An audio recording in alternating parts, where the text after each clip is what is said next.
Hello, everybody. My name is Eric D. Johnson. Also on BrightShine. I live right here in the city of Memphis. It's in the county of Shivers in the state of Tennessee. Today's date is Monday morning, August, what's that, the 3rd? Yeah. All right, because I didn't check the calendar. August the 3rd, 2026. Yeah, August the 3rd, 2026.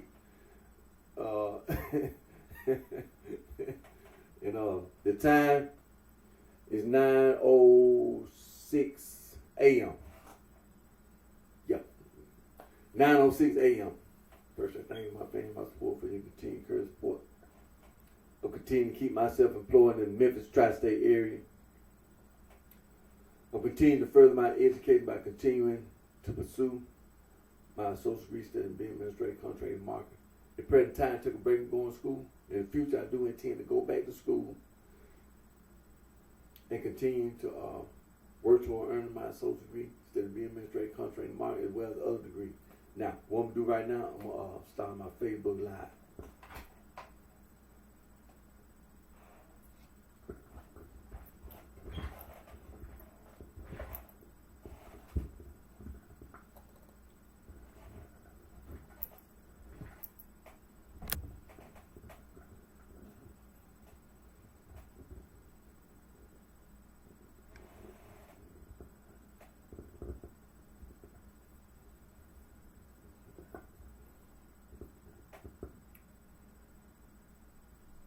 Hello, everybody.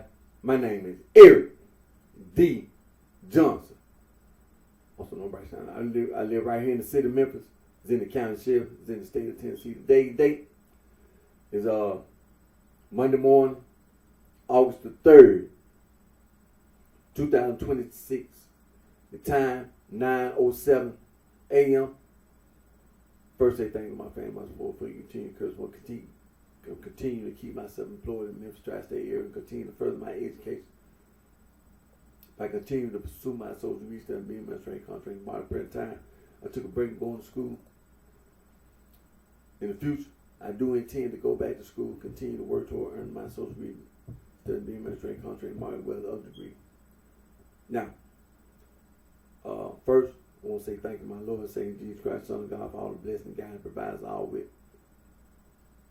And continue to pray about natural disasters. We know how serious they are. We know how dangerous natural disasters are. And continue to pray. Continue to pray. And so and continue to pray about wars that are being fought. Continue to pray.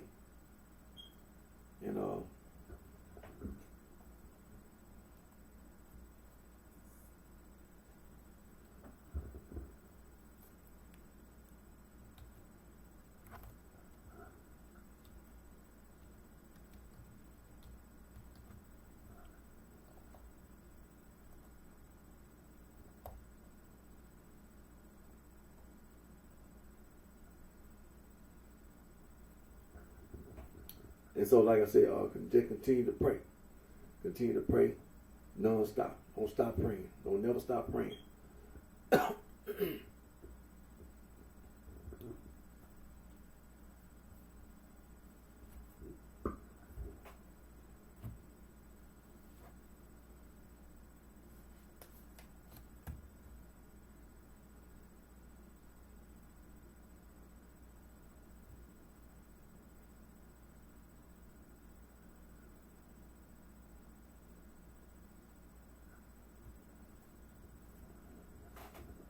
The Holy Bible.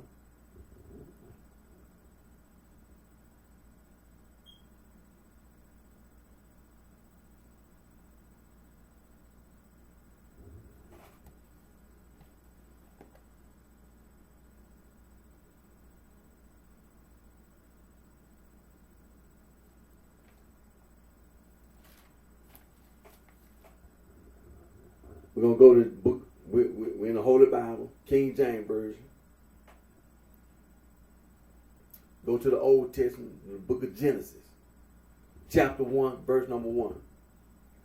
In the beginning, God created the heaven and the earth. Genesis chapter 1, verse number 1. Now let's refer to the New Testament. Go to the book of John in the New Testament, chapter 1. We're going to start at verse number 1.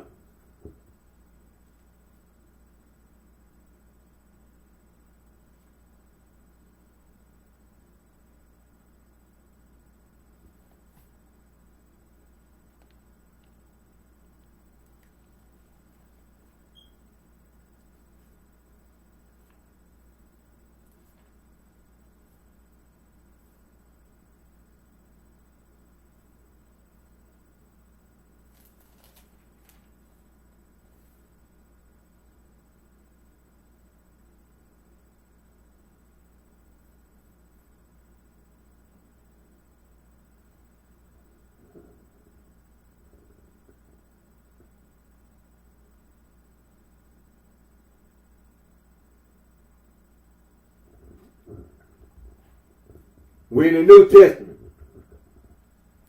The book of John, chapter 1, starting at verse number 1. In the beginning was the Word, and the Word was with God, and the Word was God. Verse number 2. The same was in the beginning with God. Number 3. All things were made by him, and without him was not anything made that was made. In him was life, and the life was the light of men. And the light shineth in darkness, and the darkness comprehended it not. So we just read in the book of John, chapter 1, verses 1 through 5.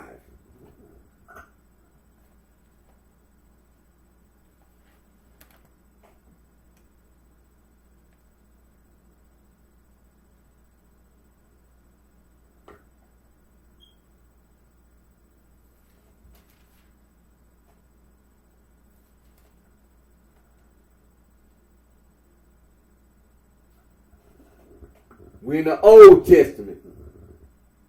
The book of Deuteronomy, chapter 4, verse 35. And it reads, Unto thee it was shewed that thou mightest know that the Lord, he is God. There is none else beside him.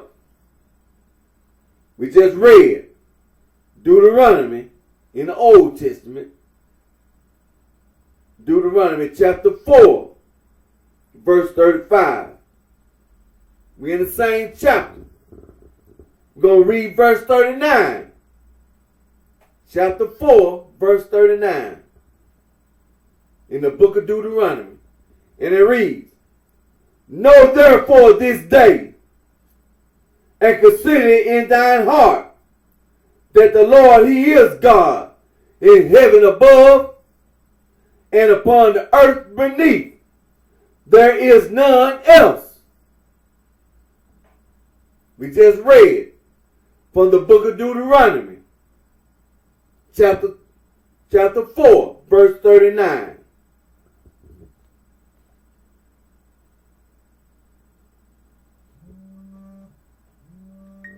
We're going to also read the reference in the Old Testament, the book of Joshua. We're going to go to chapter 2. We're going to read verse number 11.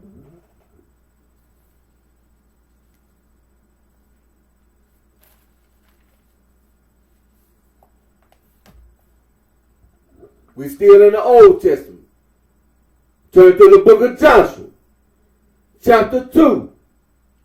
Verse number 11, and it reads, And as soon as we had heard these things, our hearts did melt, neither did there remain any more courage in any man because of you. For the Lord your God, he is God in heaven above and in earth beneath. We just read in the Old Testament, the book of Joshua, chapter 2, verse number 11.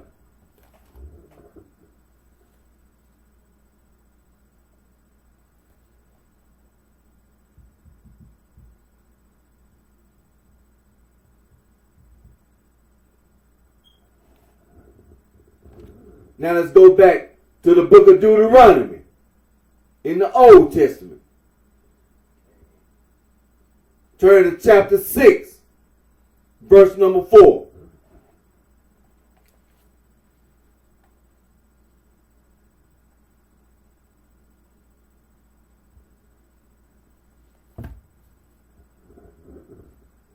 We're in the Old Testament, the book of Deuteronomy, chapter 6, verse number 4. And it reads, Hear, O Israel, the Lord our God is one Lord.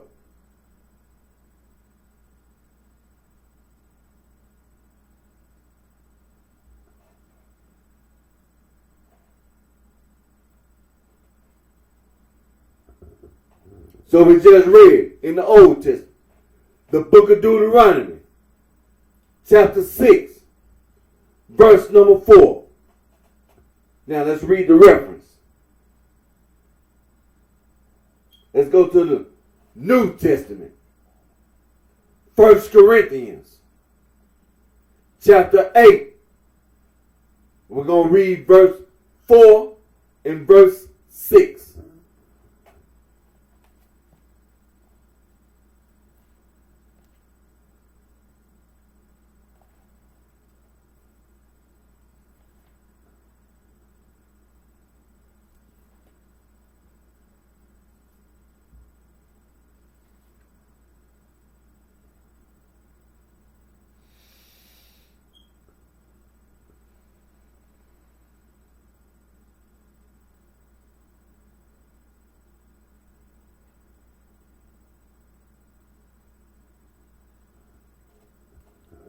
So we in the New Testament.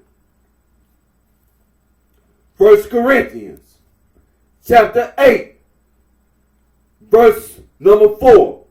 And it reads, As concerning therefore the eating of those things that are offered in sacrifice unto idols, we know that an idol is nothing in the world, and that there is none other God but one.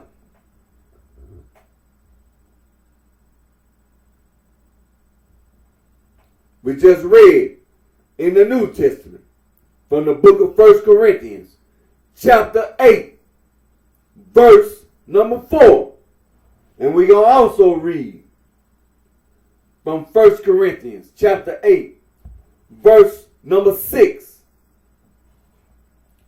But to us, there is but one God, the Father, of whom are all things, and we in him, and one Lord, Jesus Christ, by whom are all things, and we by him.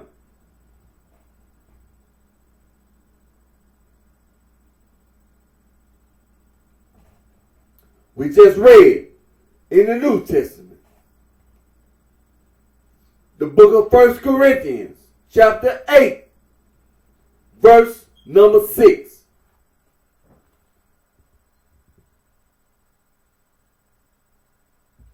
Now, let's go back to the Old Testament. The book of Deuteronomy, chapter 32, verses 39 through 43.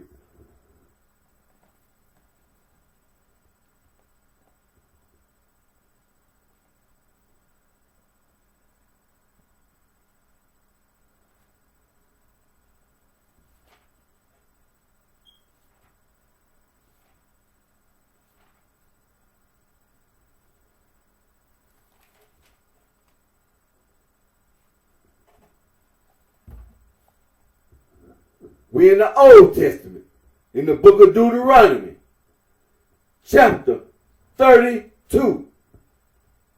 And we're going to read verses 39 through 43. And it reads, see now that I, even I, am he, and there is no God with me.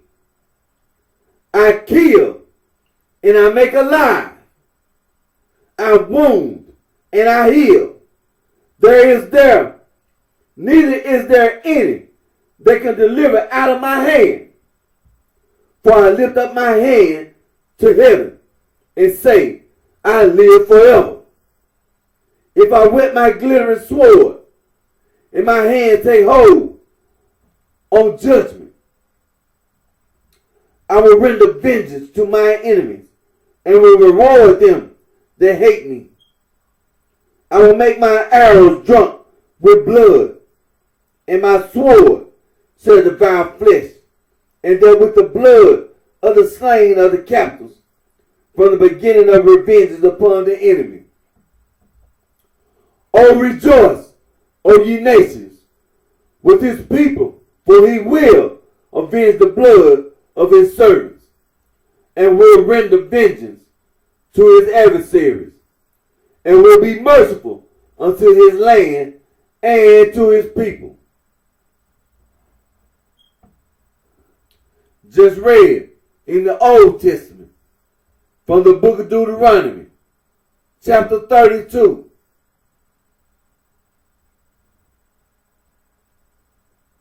Verses 39 through 43.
Now,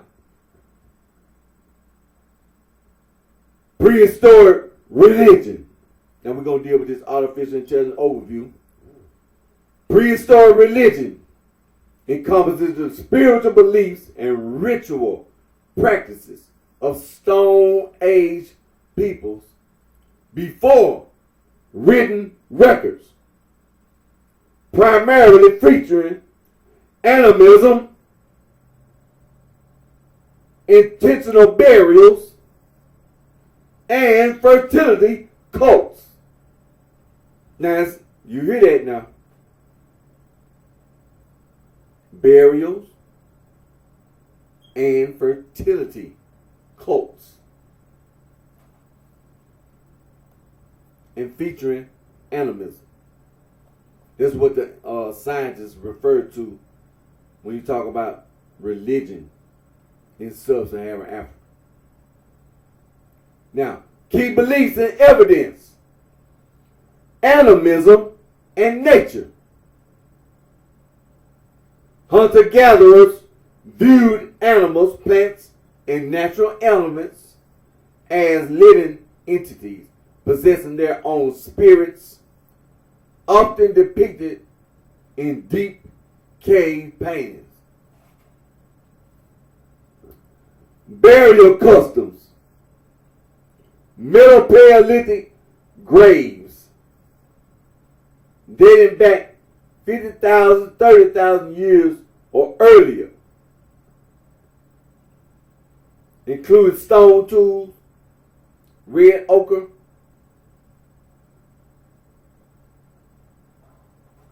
and animal bones, signaling an early belief in an afterlife. Venus figurines, small stylized female statues with exaggerated features, point to ancient fertility rites or maternal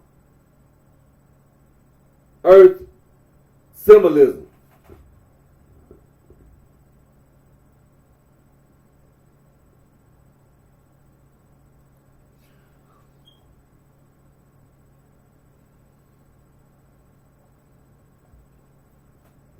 Now, prehistoric religion. Now we over here on Wikipedia.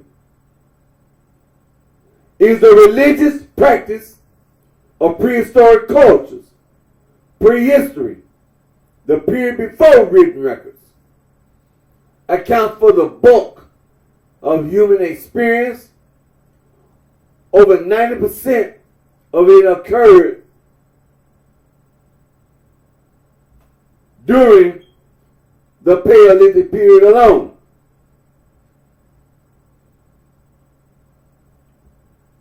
Prehistoric cultures spanned the globe and existed for over 2.5 million years. Their religious practices were many and varied, and shaping them, now in studying them, is difficult due to the lack of written records detailing their faiths. The cognitive capacity for religion likely first emerged in Homo sapiens sapiens, or anatomically modern humans.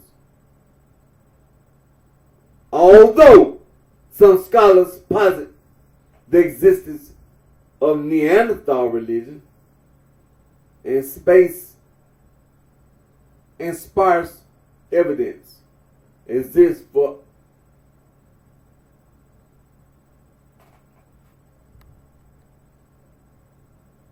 for earlier ritual practice, excluding sparse and with certainty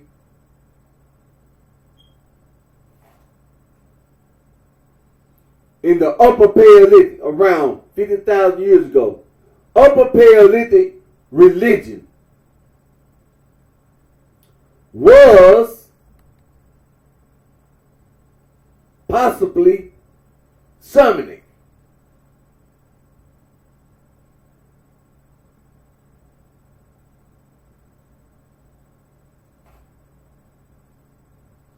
Centered on the phenomenon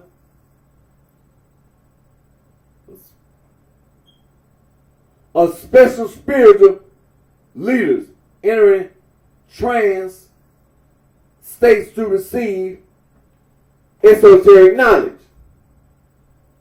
These practices are extrapolated from the rich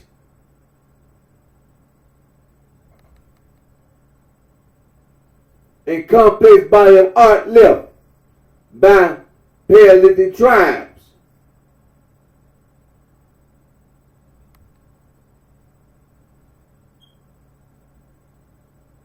Particularly the elaborate cave art and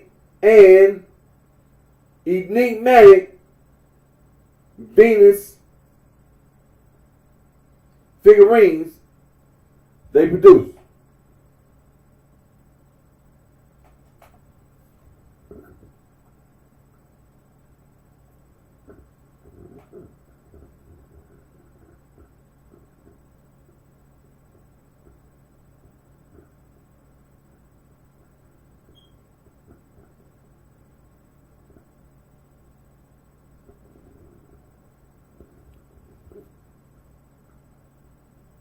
Okay. Okay.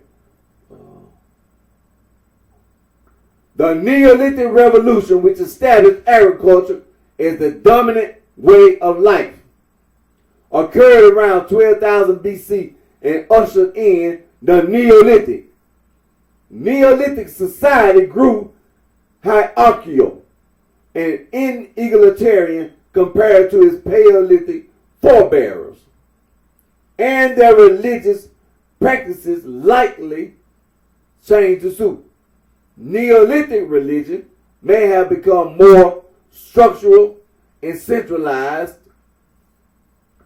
than in the Paleolithic, and possibly engaged in ancestor worship, both for one's individual ancestors and other ancestors'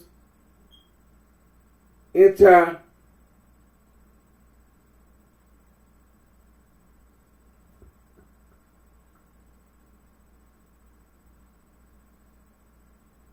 entire groups, tribes, and settlements.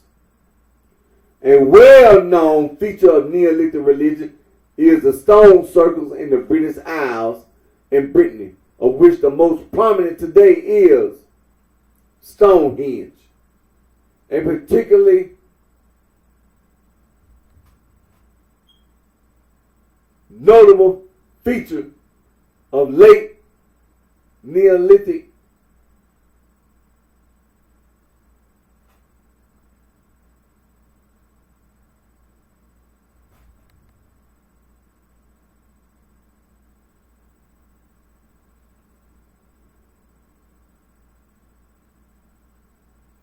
A particularly notable feature of late Neolithic through Chalcolithic religion is Proto-Indo-European mythology.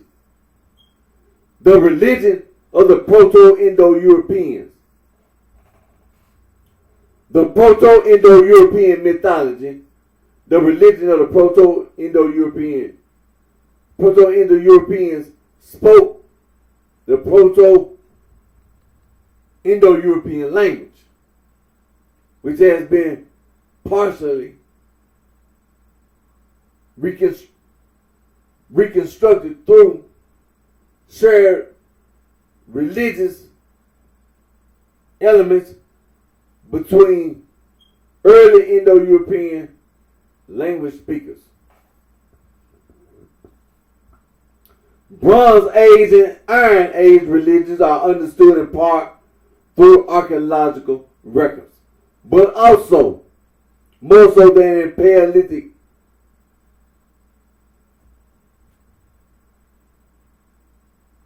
more so in the Paleolithic and Neolithic, through written records. Some societies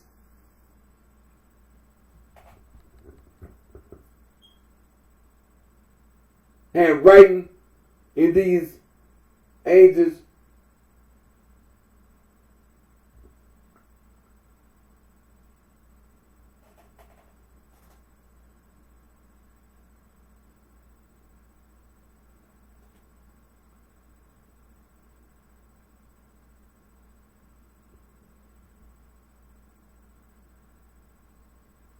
okay, let's see. Some societies had writing in these ages and were able to describe those they did not. These eras of prehistoric religion are the faces of modern reconstructionists, with many variants of modern pagan religions based on the pipe Christian, based on the pre-Christian practices of proto-historic Bronze and Iron Age societies.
Okay.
Okay.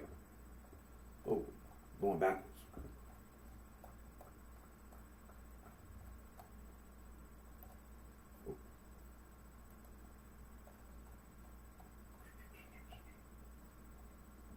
Timeline.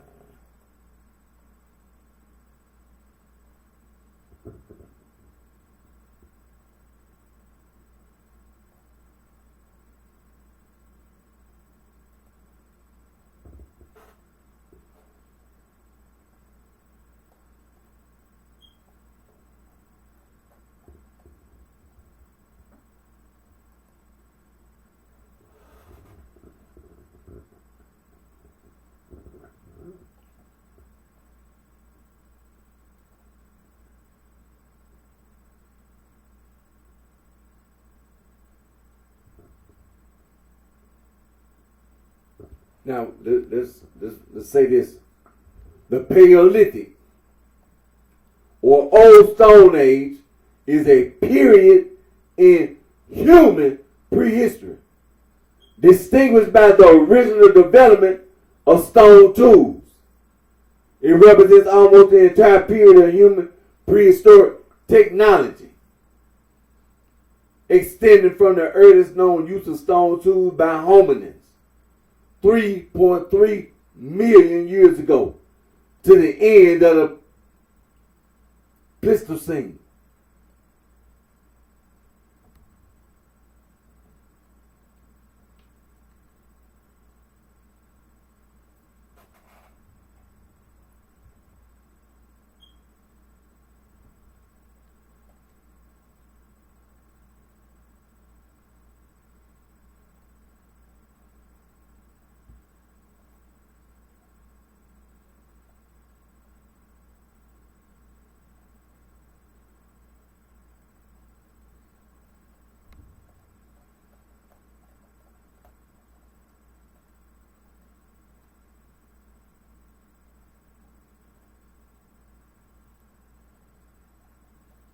Now, while we're talking about the Paleolithic, the hominin timeline. Hominin timeline.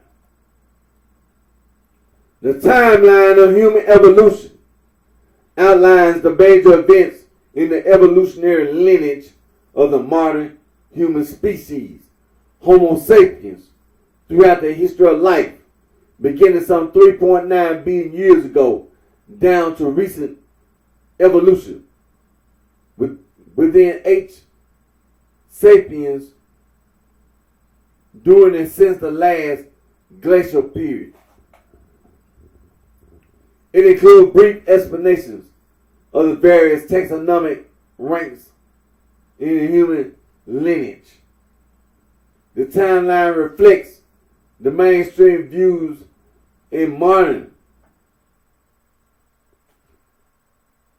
taxonomy based on the principle of phylogenetic nomenclature.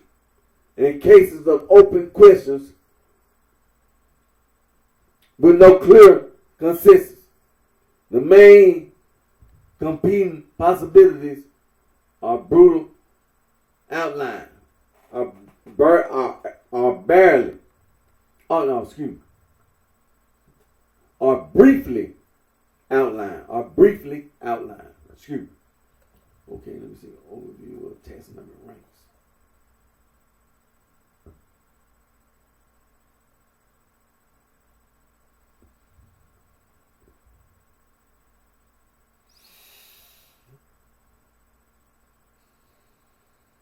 The life timeline.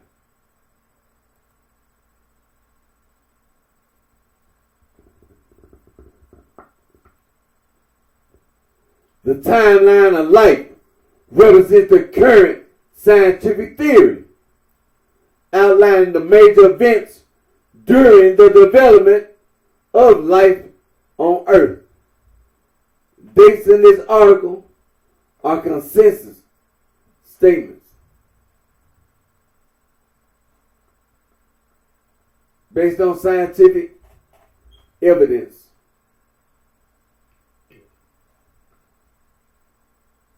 mainly fossils.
African traditional religion.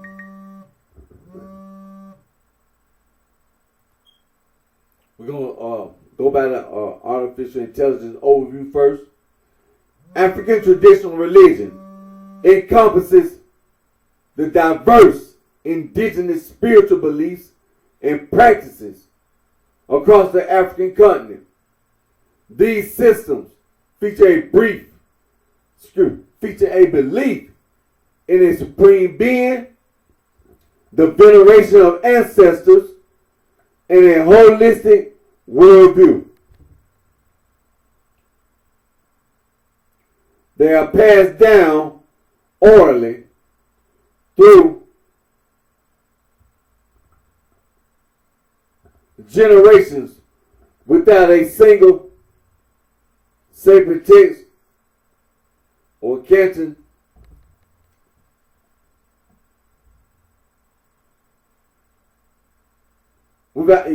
without a single sacred text or central founder.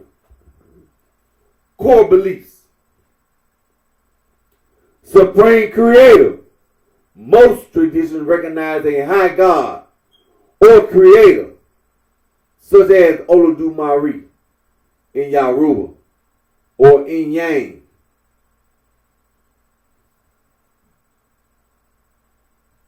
Among the Akan, who is often viewed as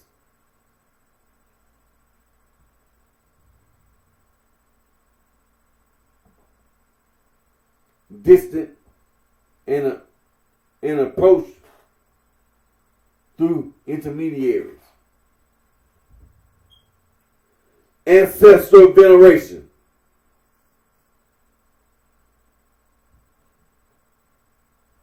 Ancestors act as active guardians and spiritual links between the human and divine realms, receiving honor and offerings during life events. Now, animism and spirits. Nature spirits inhabit rivers, trees, and mountains, reflecting the belief that all elements possess a spiritual essence.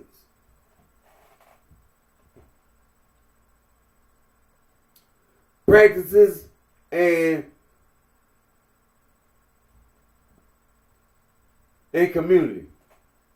Lived traditions spiritually is integrated into daily life, governing morality, social order, farming, and health. Rituals and rites. Communities use prayer, music, dance, and transitional rites of passage to maintain harmony with the spiritual world. Spiritual leaders, specialized traditional healers, and diviners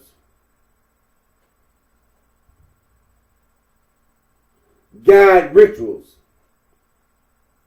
diagnose spiritual or physical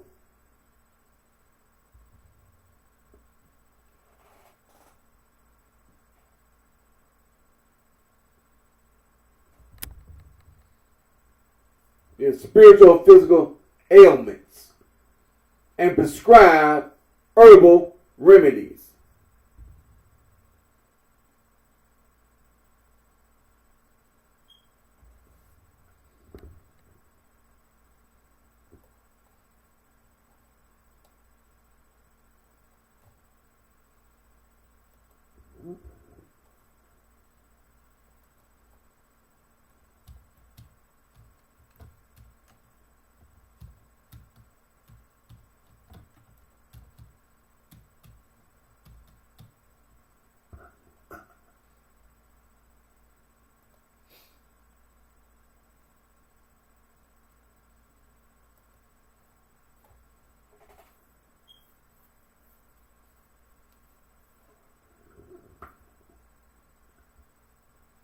Now we're going to do the artificial intelligence overview. Okay. Ancient African religions. Religion. Ancient African religions feature a belief in a supreme creator, God, ancestral veneration, and a vibrant spirit world passed down through oral traditions rather than sacred texts. These diverse negotiations, these diverse indigenous belief systems view the physical and spiritual realms as deeply intertwined. Core beliefs and structure. Supreme Creator.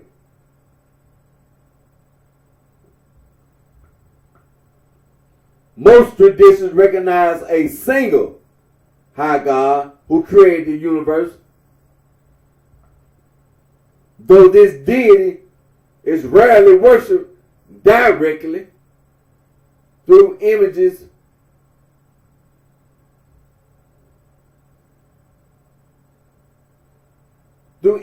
or shrines.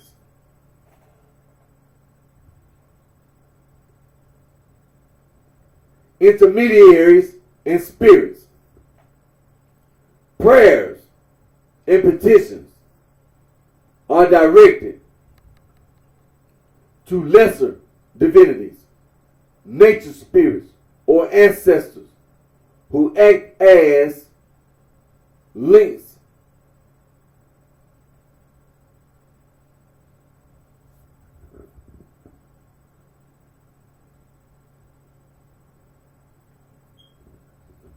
ancestor veneration. Deceased family members, the living dead, continue to exist in the spirit world, guiding moral behavior and protecting their living descendants. Oral tradition. Knowledge is preserved through proverbs, myths, rituals,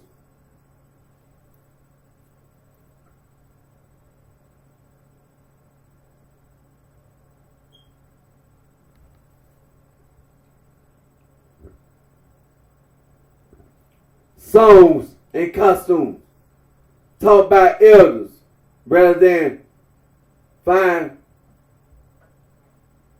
rather than fixed scriptures. Major regional traditions. Yoruba religion, West Africa, centers on Olodumare, the supreme creator, and realms.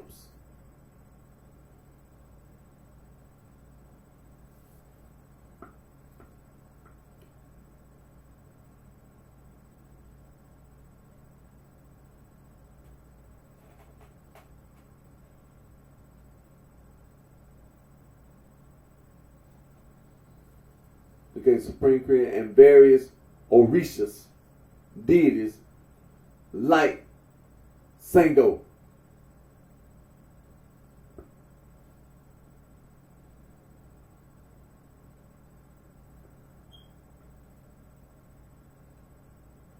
The Akan religion, West Africa, focuses on the supreme deity in Yami and spiritual systems.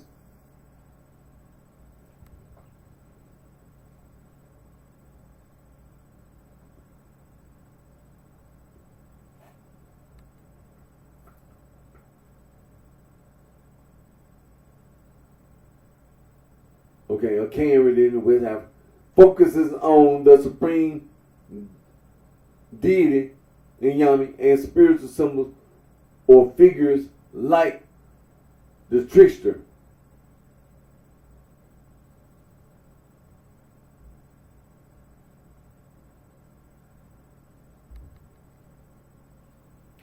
Vodun, West Africa, Benin, Togo, Ghana, involve deep reverence for individual spirits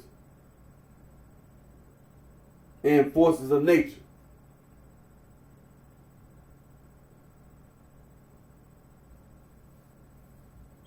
Which later influenced traditions across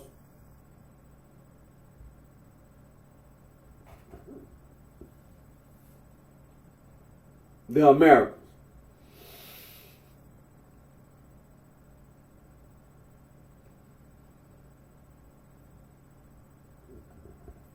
Ancient Egyptian Kemetic religion, Northeast Africa, a complex polytheistic system centered on cosmic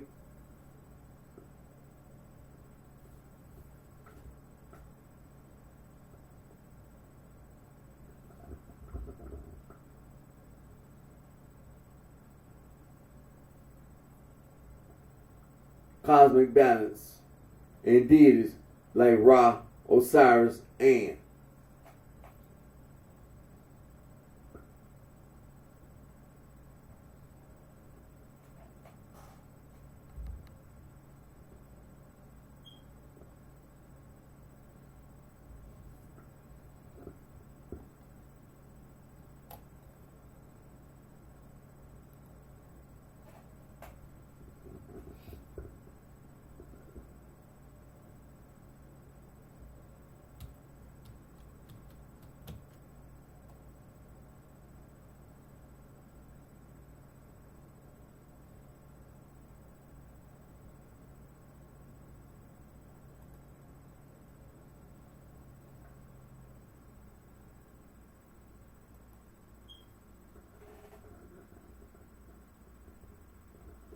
okay, animism is the worldview that non-human entities, including animals, plants, rocks, rivers, and weather systems,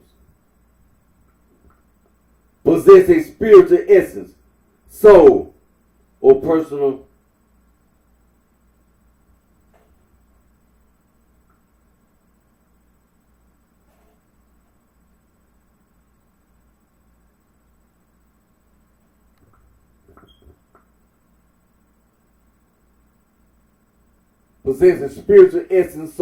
personal agency. It is deeply rooted in many global indigenous cultures and centers on maintaining respectful, reciprocal,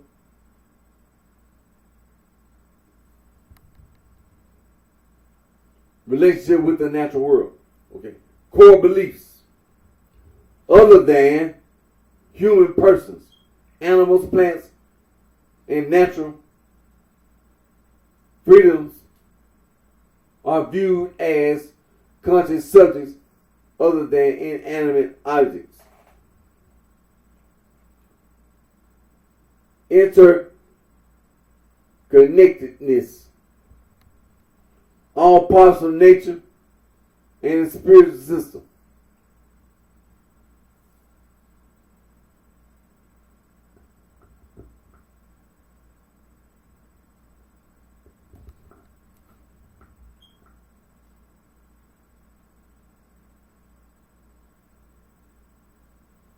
Okay,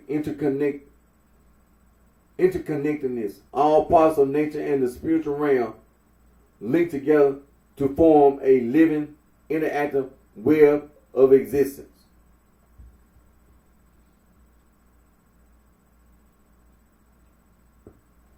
Relational ethics. Humans must practice respect,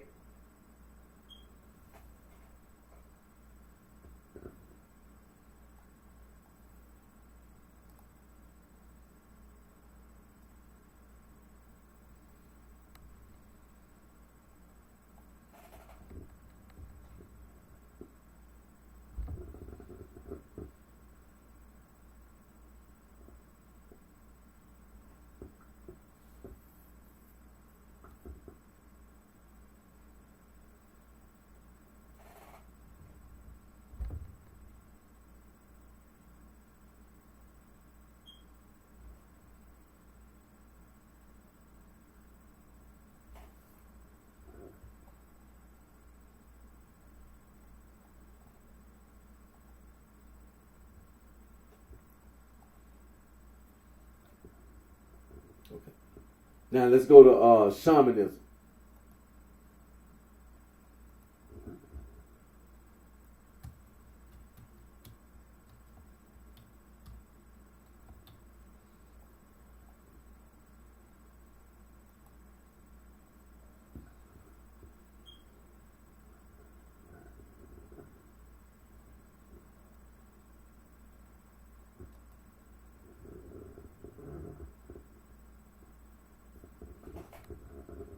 Okay, we over here on artificial intelligence overview. Shamanism is an ancient, nature-based spiritual practice. Practice centered on a practitioner who enters a trance state to communicate with sports,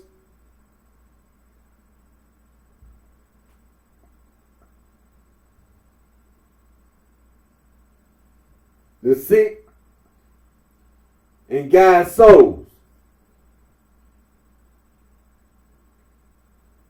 It is bound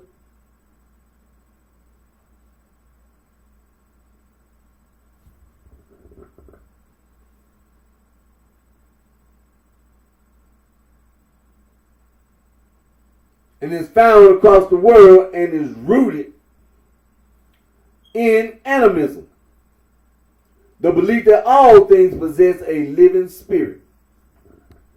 Okay. Now, the core beliefs. Everything in nature is deeply interconnected. Invisible spirit worlds exist alongside our physical world. Physical and emotional illnesses often stem from spiritual unhappiness. Soul loss. Key practices.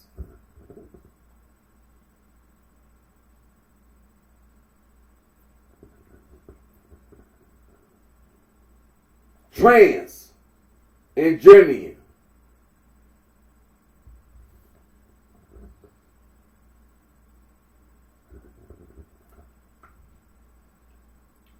healing, acting as a medium, or traveling to spirit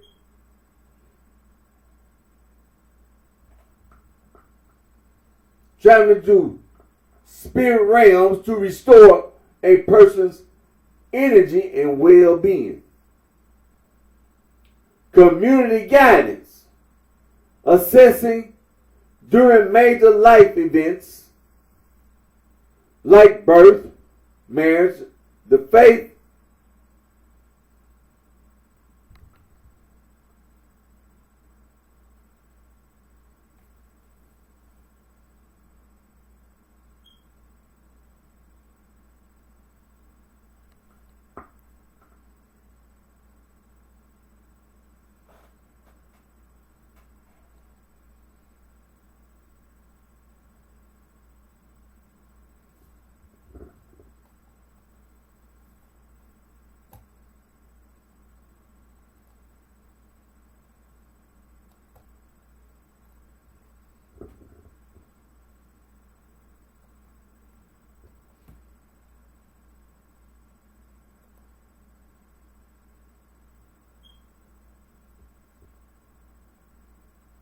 Now, let's get back to where we was at last week. Let me think.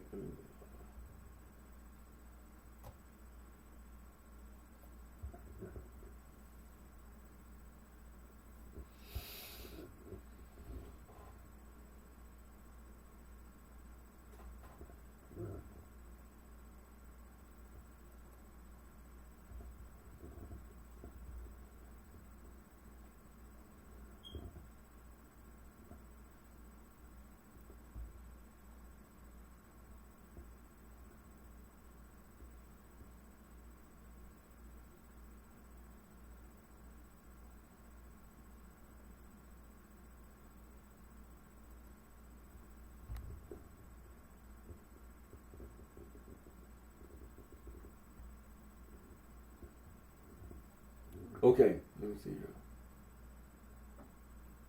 Timeline.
Okay. The timeline of life. And it represents the current scientific theory outlining the major events during the development of life on Earth. Despite, dates in this article are consensus elements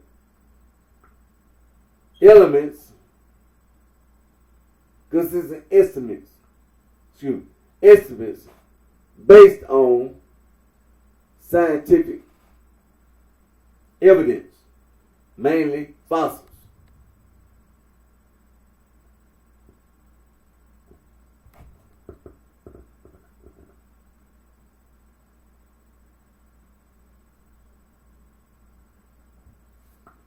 Now, in biology, evolution is any change across successive generations in the heritable characteristics of biological populations. Evolutionary process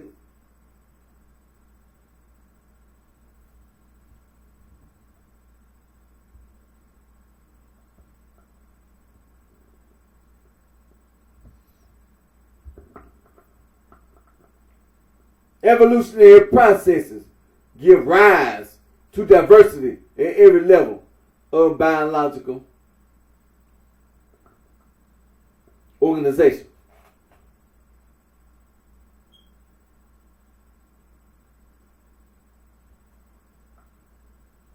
From kingdoms to species and individual organisms and molecules such as DNA and proteins. The similarity between all present-day organisms imply a common ancestor from which all known species, living and extinct, have diverged.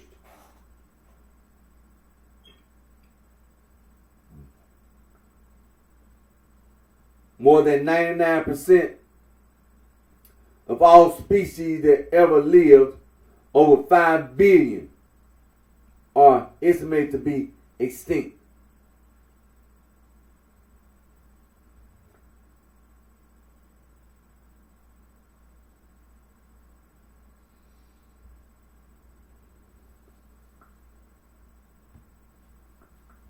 Estimates on the number of Earth's current species range from 10 million to 14 million,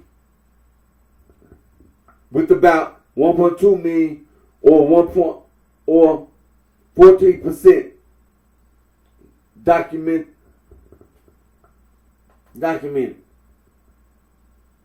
The rest not yet described, having a 2016 report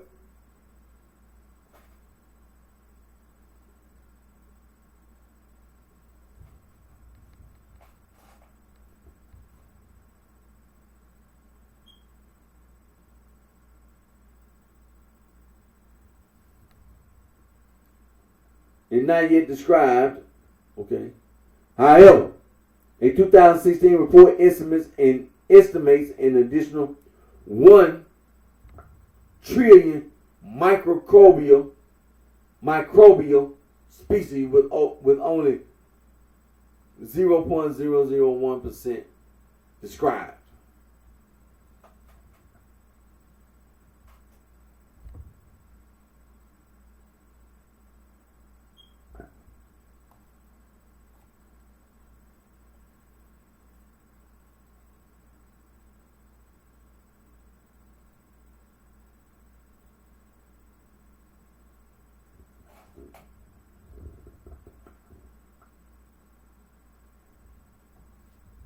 There has been controversy between more traditional views of steadily increasing biodiversity and a newer view of cycles of annihilation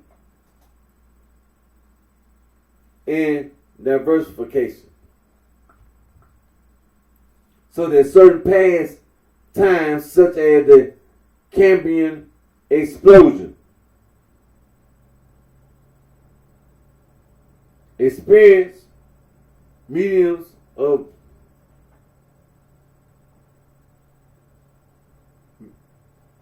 maximums of diversity, followed by sharp winnowing.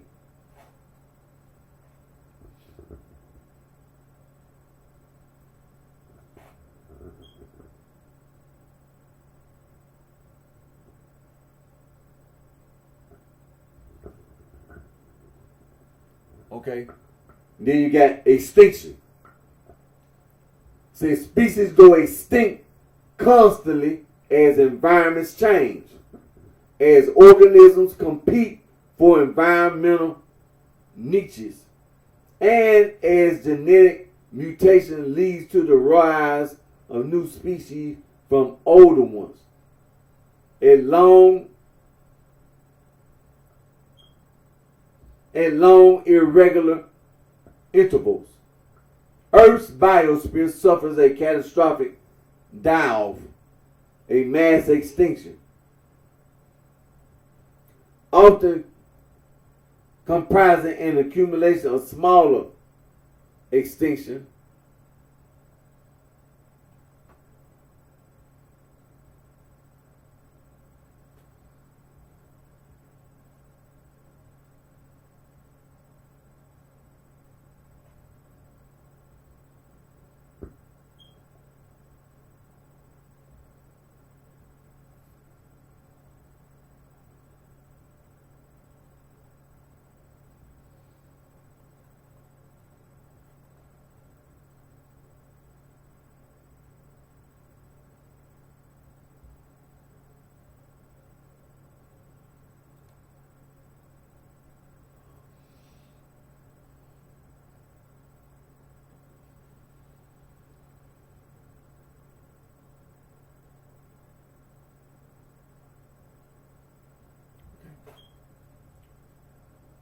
Now we know that when we talk about prehistoric religion, so we know that this is a religion and this is before written records.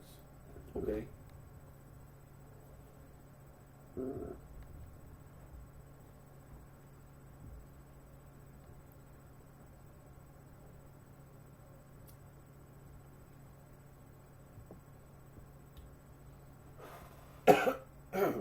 Sure. All right, now we're going to touch back on what we, refer back to when we was talking about dualism in cosmology. And while we're talking about that,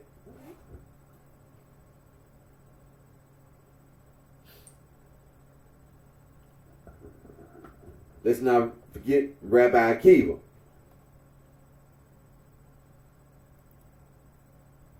who was a Jew, and he was being tortured by the polytheists.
Now, I'm gonna refer to Wikipedia, of course. When it comes to Rabbi Akiva's death, the death of Akiva is usually rendered as some redacted form of 3 separate versions of the circumstance. Each version shares the same basic plot points. Akiva defies the Roman prohibition on teaching Torah. The council, Turnus Rufus, orders his execution. And Akiva is flayed alive. And his final words are the Shema prayer. And we know that that's in the book of Deuteronomy.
And we know that that's in the book of Deuteronomy, chapter 6, verse number 4.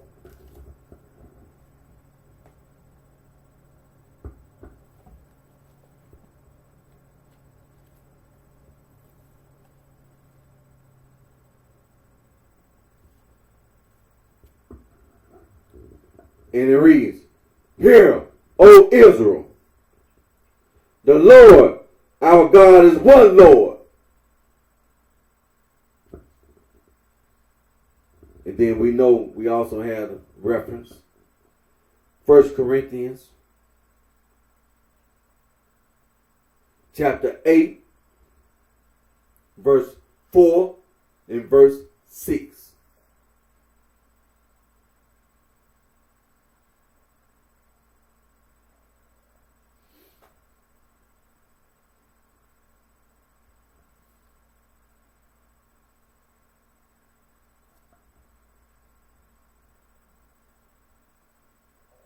And we also know there's another reference, Deuteronomy chapter 4, verse 35.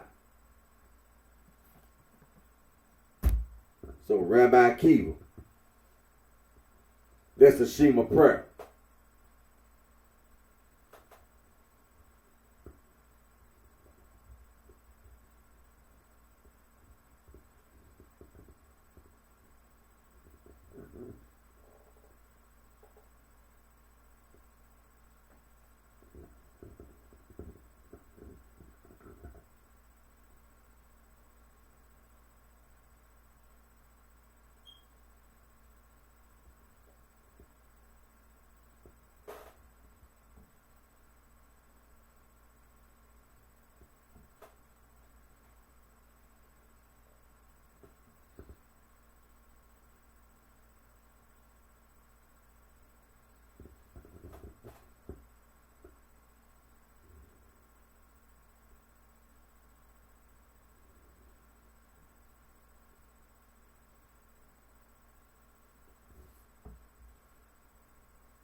Okay. Now what I was reading, there's because these different versions. Okay. But like I said, Rabbi Akiva, he was tortured to death by the polytheists. And as you can see, like they said he was ordered to stop teaching the Torah. Now we know we got like 3 or 4 versions, but we know Rabbi Akiva was tortured. He was being held by the polytheists, and they took his life. The polytheists.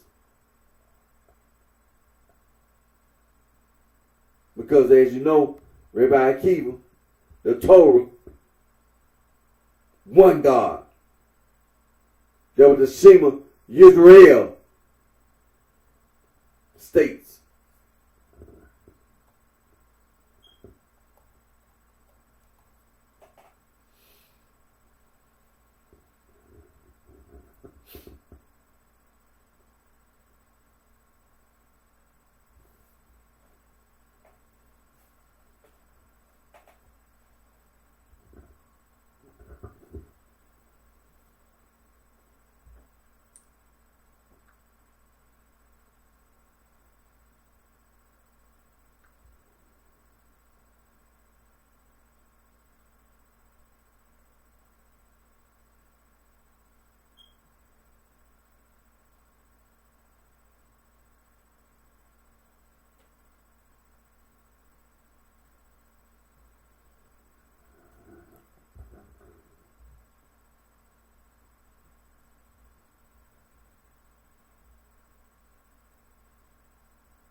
Okay, let me see where I left it.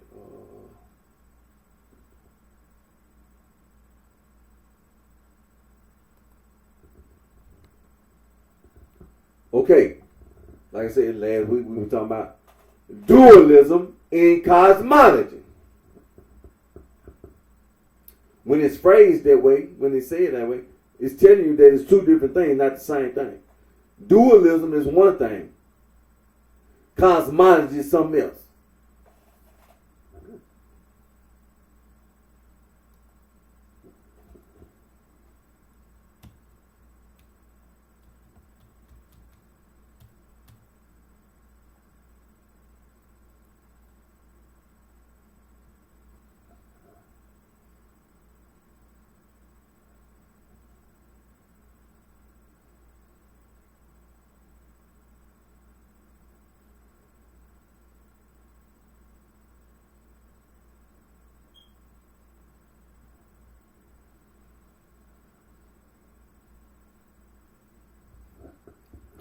Now, when you say cosmology, cosmology is the scientific study of the origin, evolution, structure, and future of the entire universe.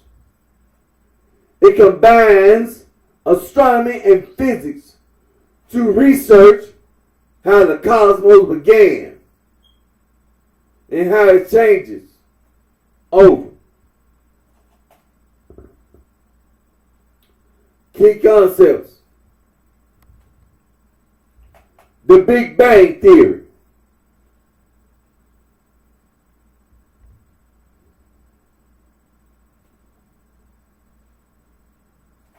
Okay? The leading model stating the universe began about 13.8 billion years ago from an extremely hot, dense point and has been expanded over since.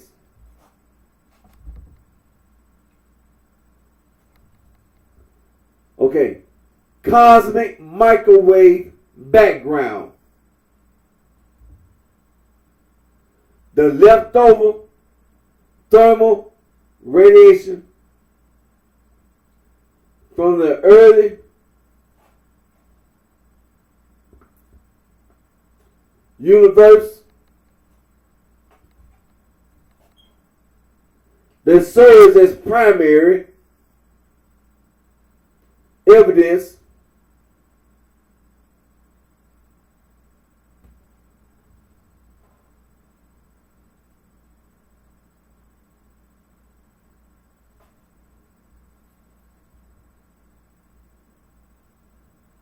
This is the primary evidence for the Big Bang.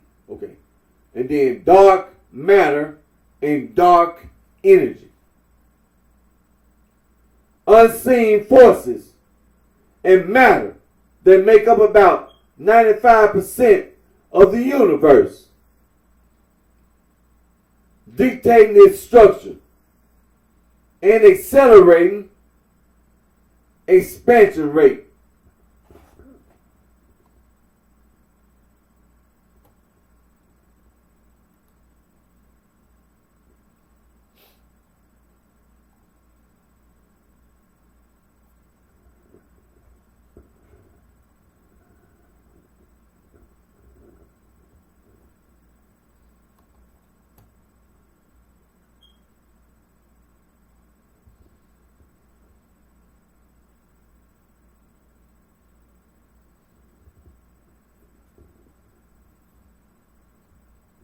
So that's cosmology.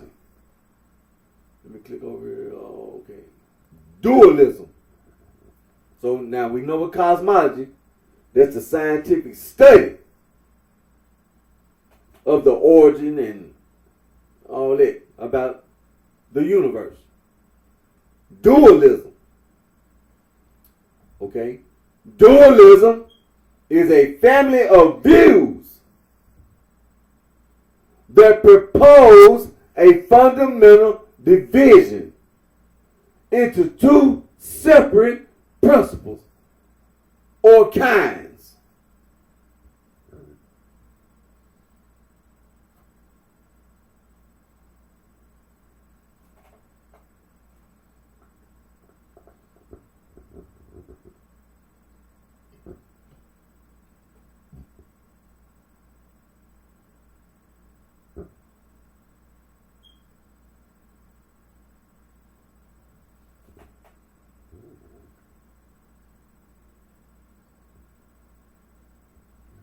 So basically, we see that. Now let me read this here too. Let me see here.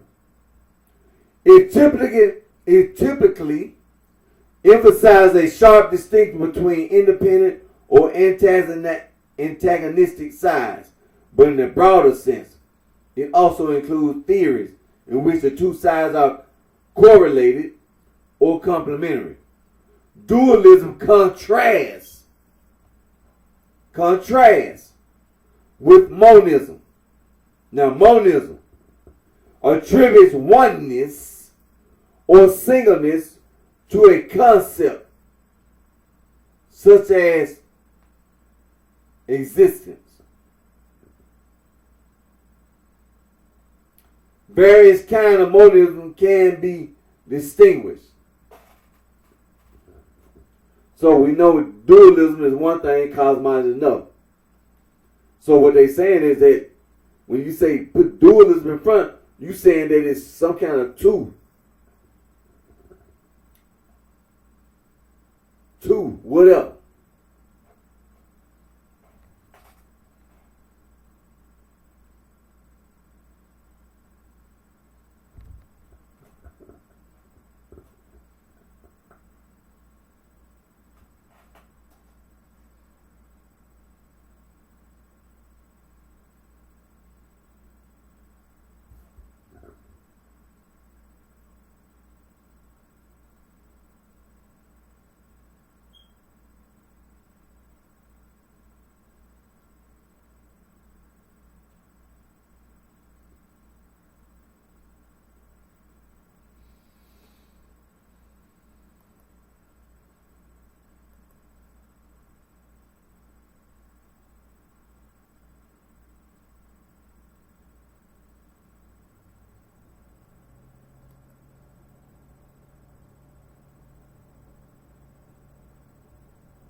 Okay. Dualism in cosmology.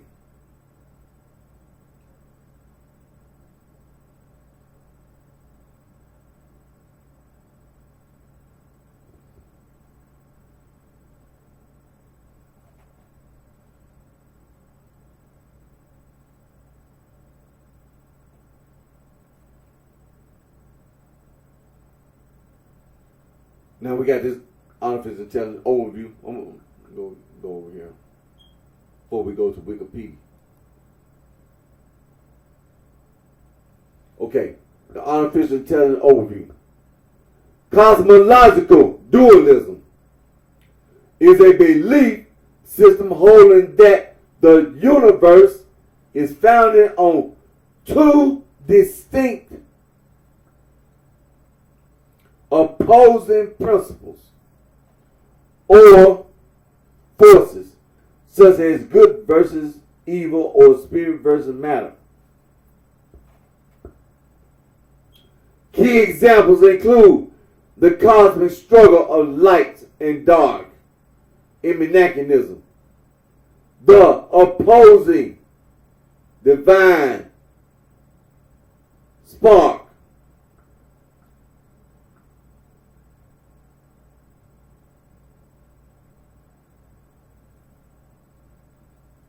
the divine spirits in Zoroastrianism, and the complementary forces of yin and yang.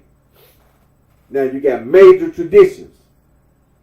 Zoroastrianism centers on the dynamic tension between Ahura Mazda, the creative good principle, and Angra Mainyu, the destructive evil principle.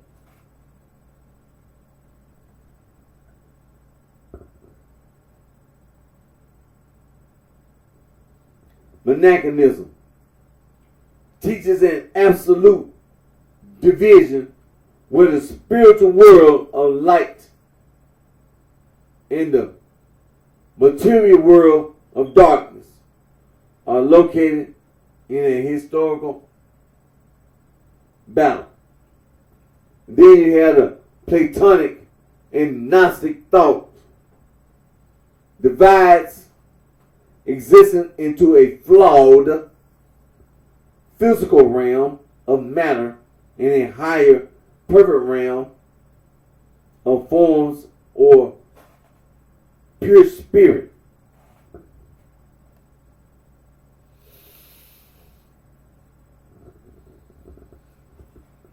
Okay. The core variations.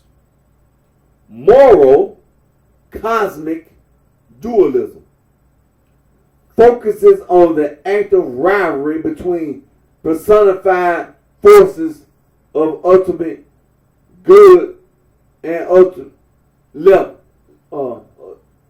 evil.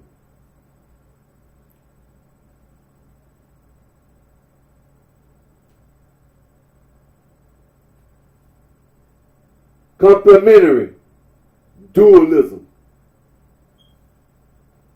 views opposite not as hostile enemies, but as balancing partners necessary to maintain the universe as seen in Taoist philosophy.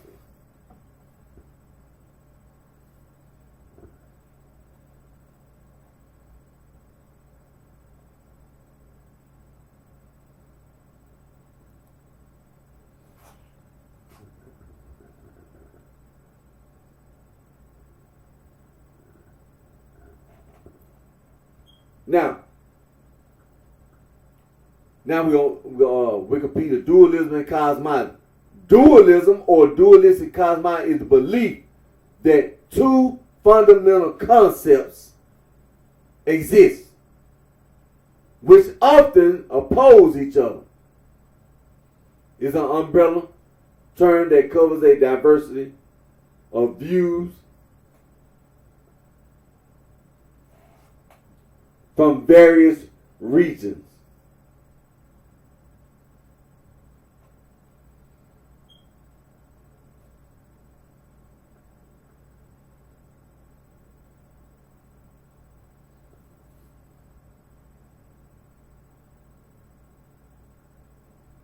Including both traditional religion and scriptural religion. Okay. Moral dualism is the belief of the great complement of or conflict between the benevolent and the malevolent.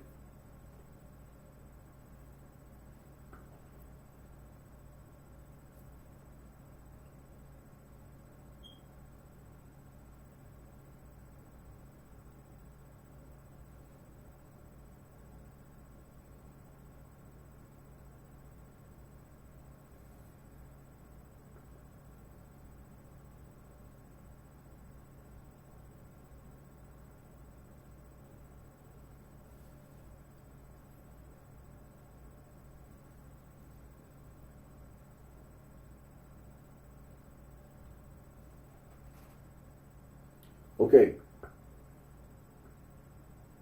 Is belief of the great comment or conflict. Okay.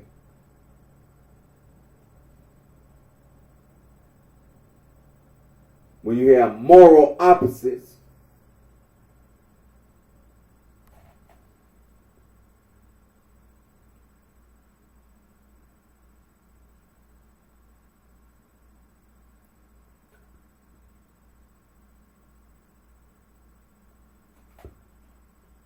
okay, by contrast, duotheism, bitheism, or ditheism implies at least two gods, while bitheism implies harmony. Ditheism implies rivalry and opposition, such as between good and evil, or light and dark, or summer and winter,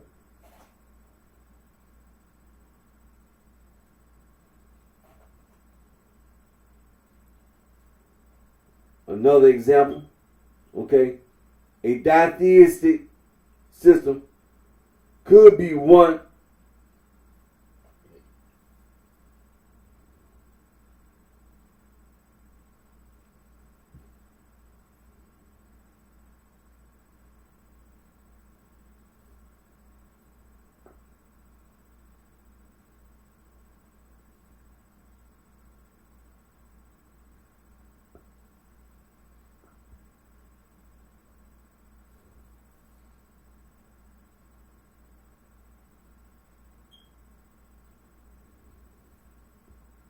okay between the deity and creator. Okay. By contrast, duotheism, bitheism, or ditheism implies these two gods, while bitheism implies harmony. Ditheism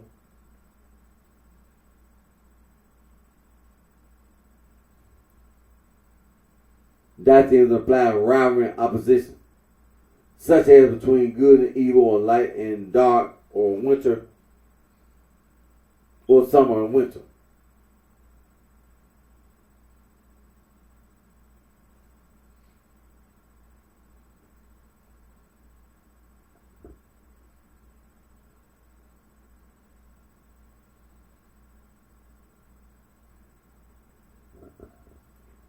And then a ditheistic system could be one in which one God is the creator.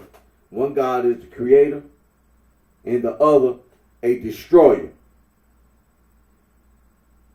And then, in theology, dualism also refers to the relationship between the deity and creation, or the deity and the universe. Well, that's as far as it goes on that one.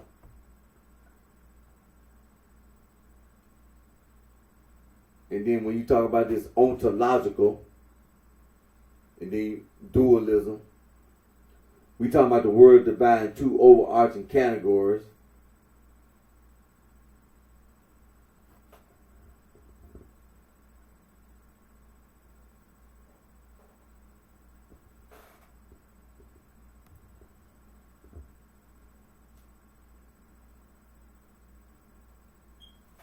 Well, you're talking about like masculine and feminine, and active and passive, things like that.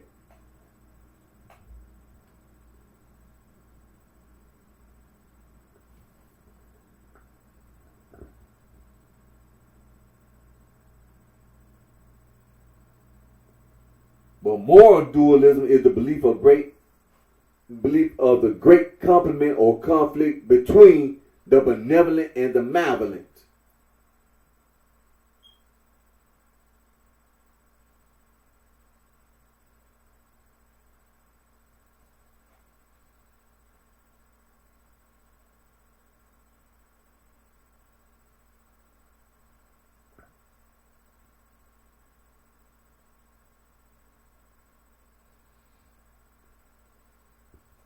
And so, moral dualism does not imply the absence of monists or monotheistic principles.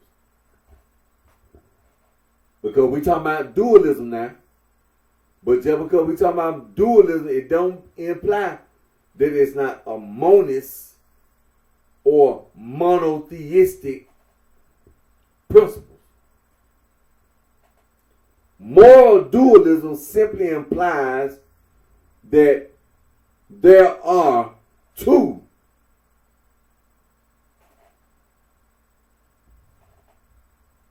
moral opposites at work.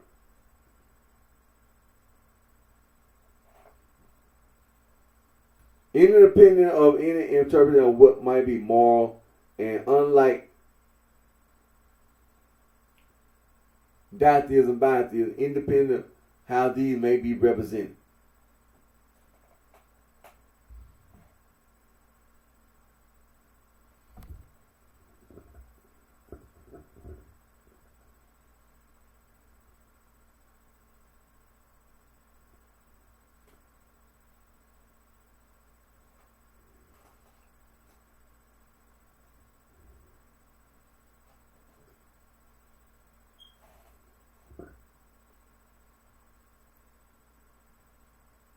Now let's touch on this history, because that's what we want to get back to. We're going to get to the history of the moral dualism. And it said it had a beginning.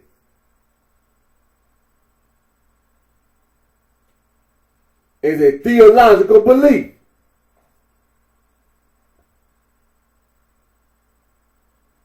It said dualism was first seen implicitly in Egypt. Hold it. In Egyptian religious beliefs. And what they mean. In Egyptian religious beliefs, by the contrast of the god Set, which was disorder and death, and it's Osiris, order and life.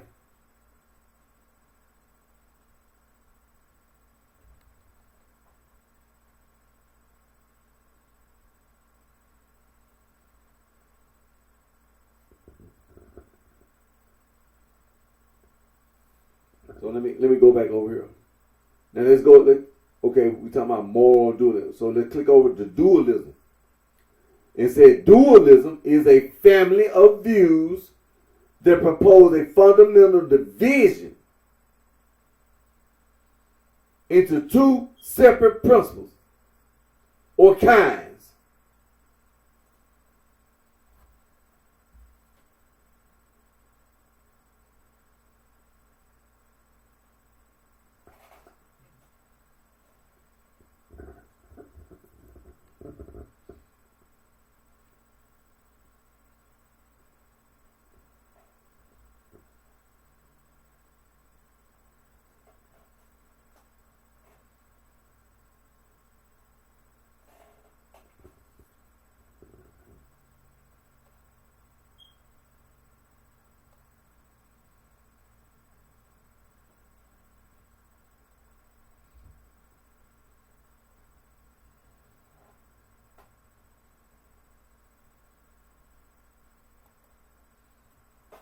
Okay.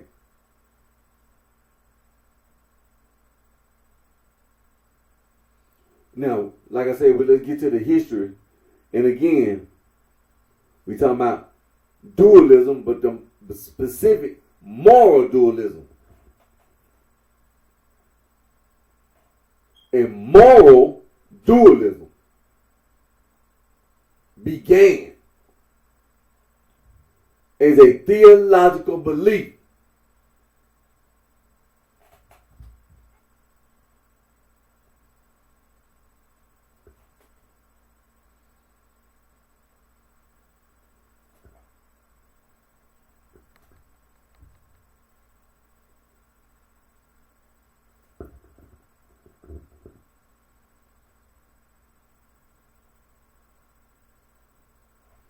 And so, like I said, we talking about moral dualism. There's a history.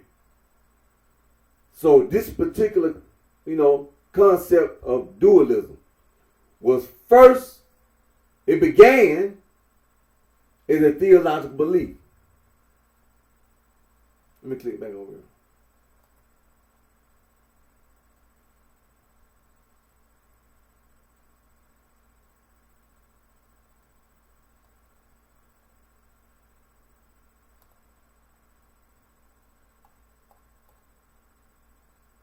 Okay. Now we over here already moral dualism. Let me see here.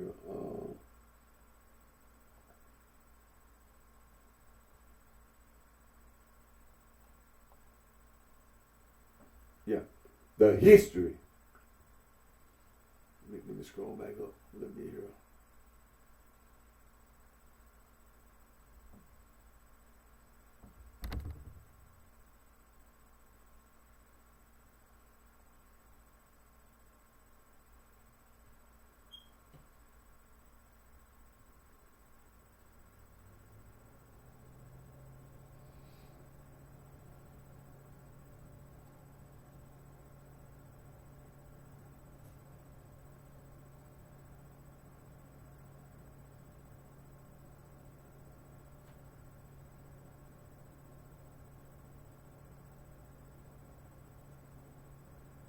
And so, okay, let me see. Believe in a great comment. So, like I say, hey, moral dualism had a beginning. It had a beginning.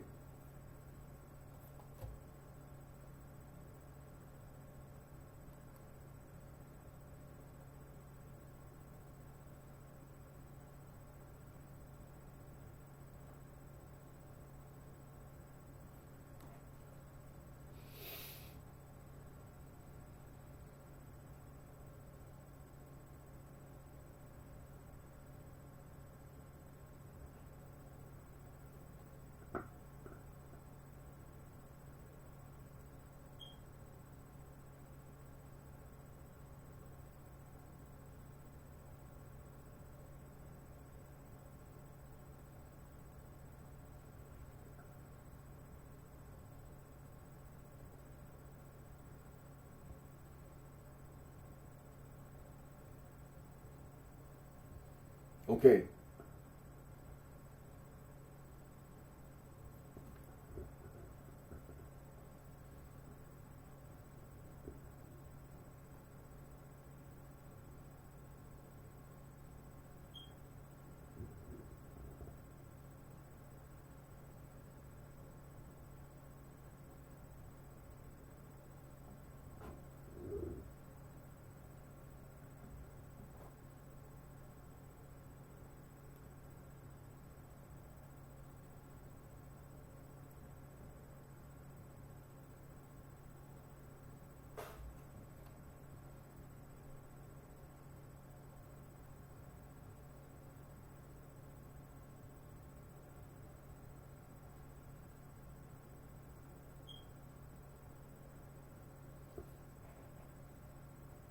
And so, like I said, I was reading a little bit there, but moral dualism had a beginning.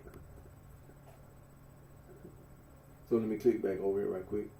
There was two words that we went over that we were putting a little emphasis on here. Okay, let me see here.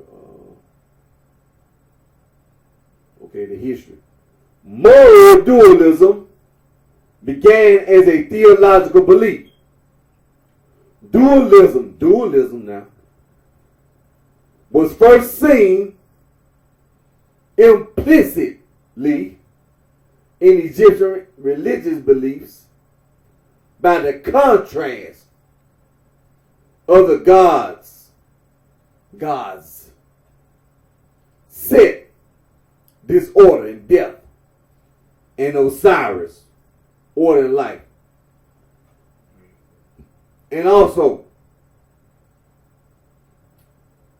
the first explicit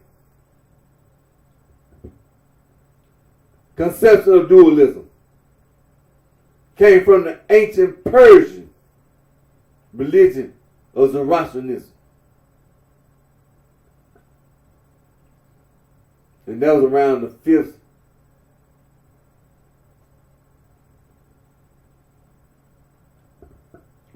century AD, BC.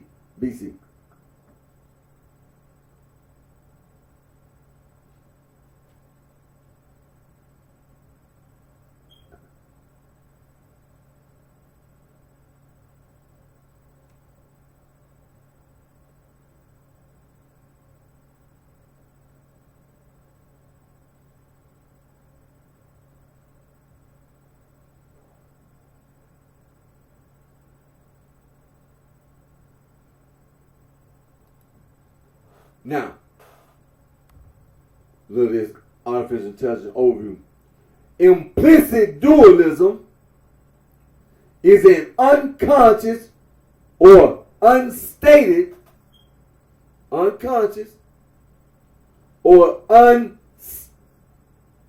unstated belief that the mind, the soul, or consciousness is separate from the physical body.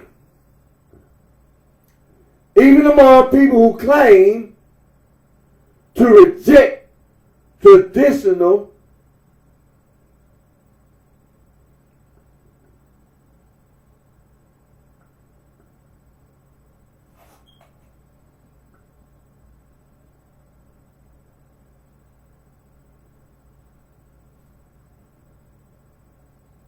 Some of the key features.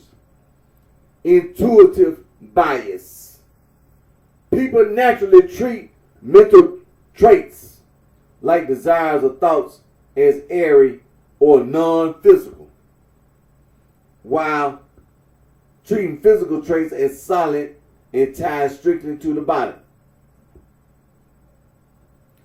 Language habits. Even when scientists or materialists try to explain human behavior purely through biology, they often use hidden mental or psychological terms that assume a separate realm of experience. Persistence. Psychological tests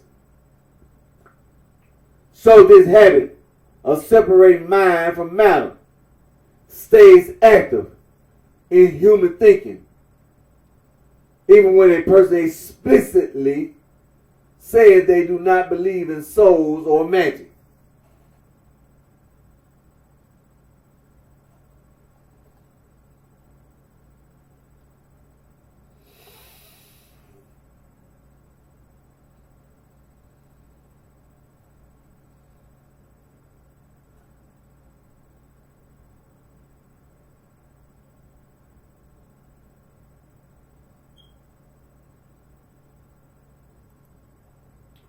Now, explicit dualism is a philosophical and theological view that reality or a person consists of two separate fundamental kinds of things.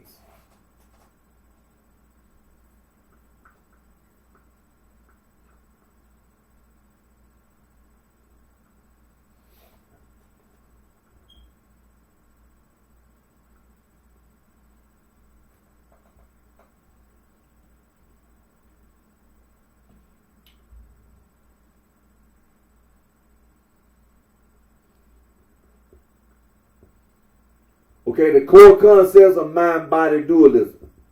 Substance dualism.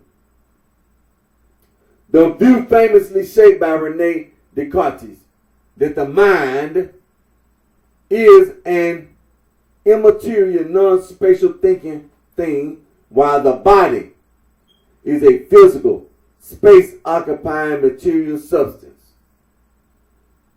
Property dualism, the concept that mental phenomena like conscious experience are non-physical properties that emerge from or attach to a physical substance rather than existing as an independent substance.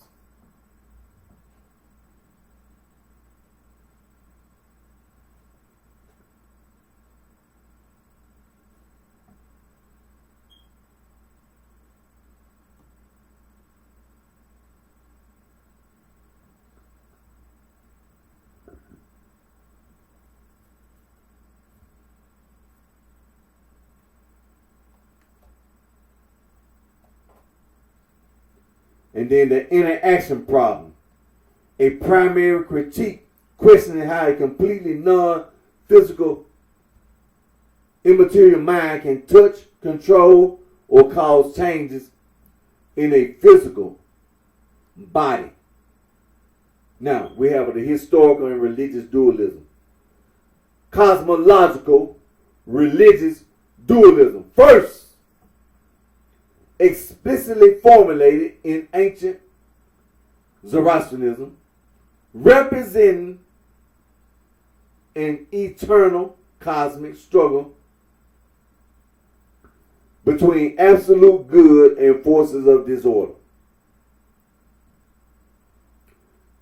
Explicit versus implicit. Unlike default or closet dualism, when humans intuitively feel their mind is separate from their body, despite claiming otherwise. Explicit dualism is a fully articulated conscious doctrine.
Now, when we deal with religious dualism, several dualisms in religious thought seek to explain the nature of the world and its relation to the divine. Scholars distinguish various types, including ethical, moral, cosmic, cosmological, and theological dualism. However, the definitions of these types vary across authors and may overlap.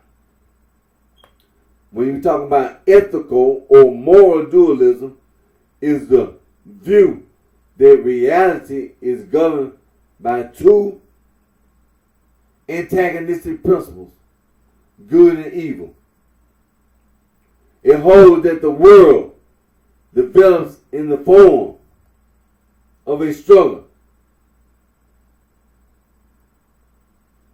as these two forces battle for influence. The two forces are either conceived as impersonal principles or personified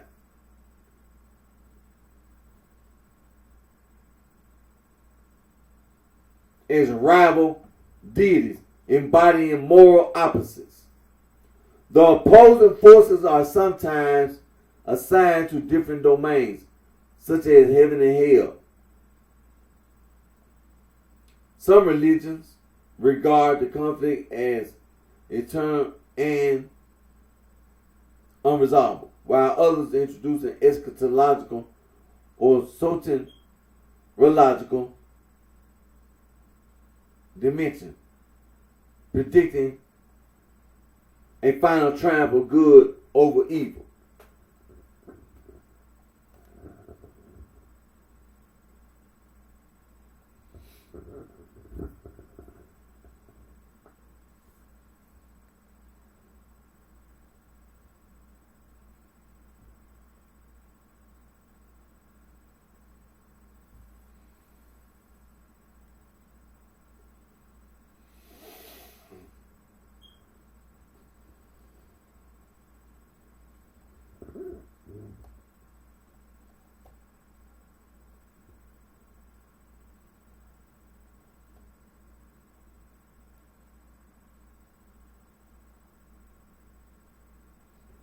Okay.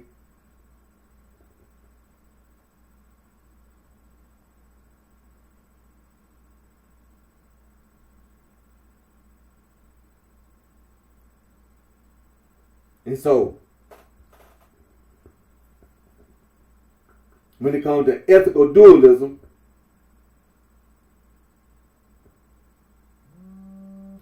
we're talking about, for example, we just got to talk about some of this.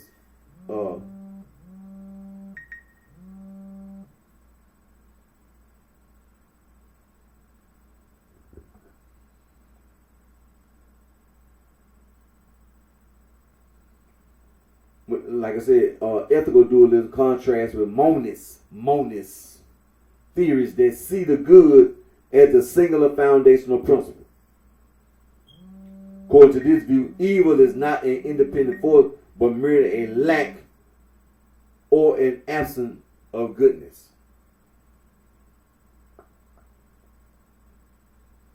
This outlook is found in Christian thought.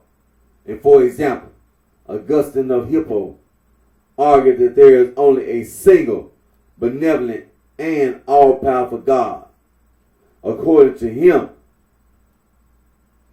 evil is a kind of privation that arises when free human beings make bad decisions and thereby fail to participate fully in the good. Then you have some traditional thought stand between monism and dualism. They accept a single foundational principle while positing an opposing force as a secondary derivative principle whose source lies in its counterpart. For example, several Gnostic systems distinguish between the supreme being and a demiurge who functions as an inferior, misguided creator, introducing malevolence or ignorance.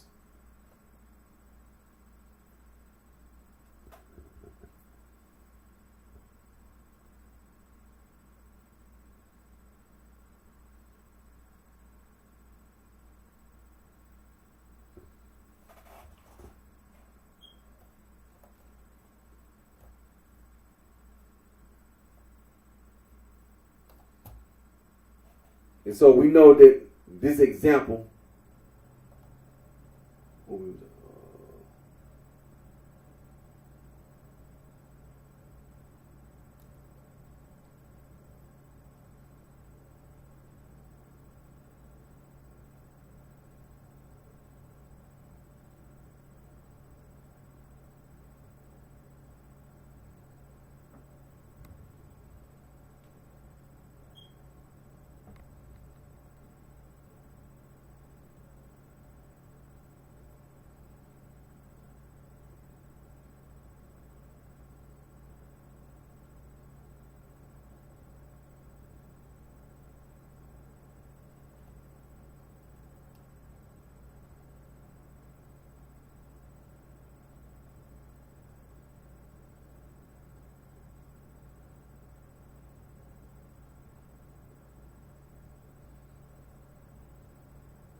okay, let me see.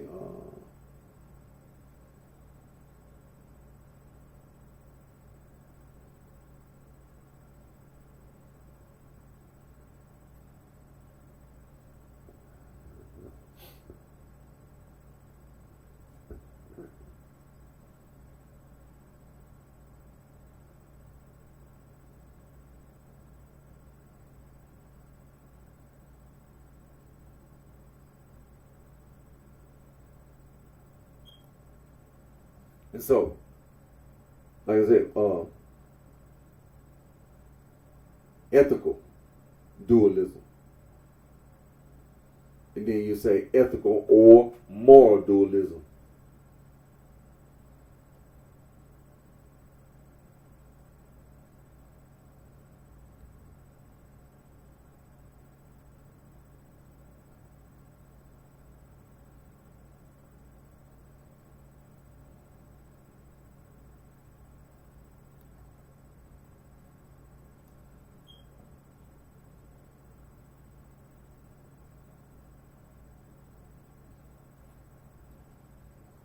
Okay, so that's the dualism, religious dualism.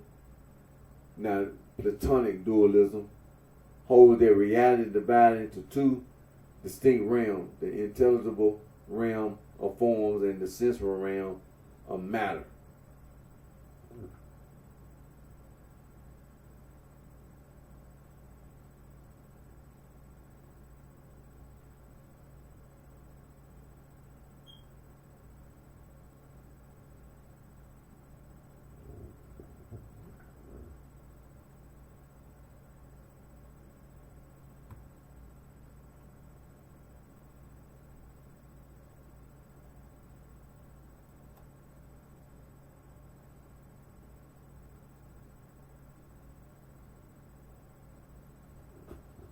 And then they had the epistemological dualism.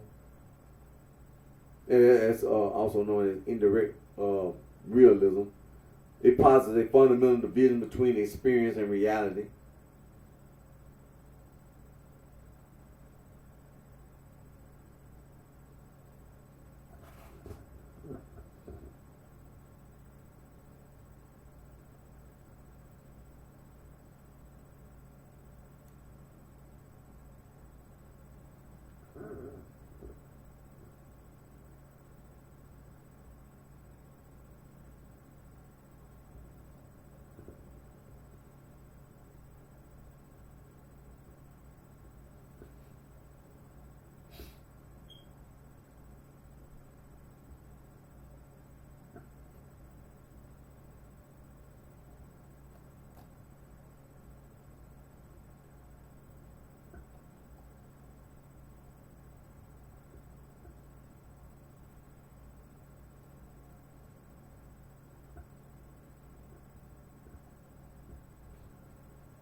So we know that these are very important things to look at, and so can't be overlooked. Can't be overlooked. So again, we on we on dualism, and like I said, dualism is a family of views that propose a fundamental division into two separate principles or kinds.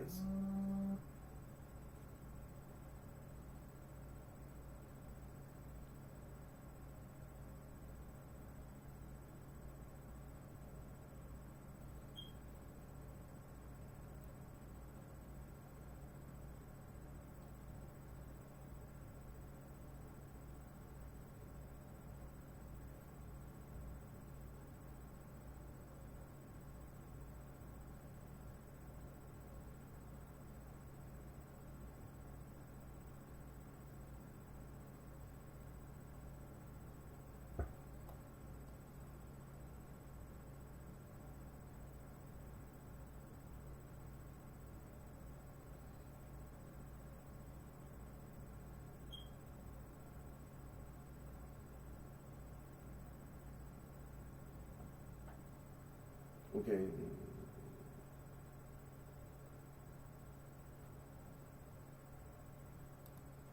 So now I'm gonna click back over here to dualism in cosmology, because again we want to okay, what is history?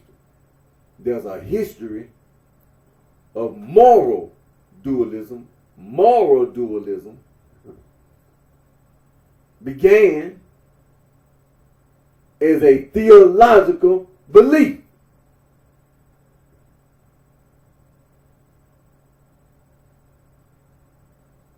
And then it said, moral dualism, because it being specific, moral dualism began as a theological belief. Period. Dualism, again, let's click back over. Dualism is a family of views that propose a fundamental division into two separate principles.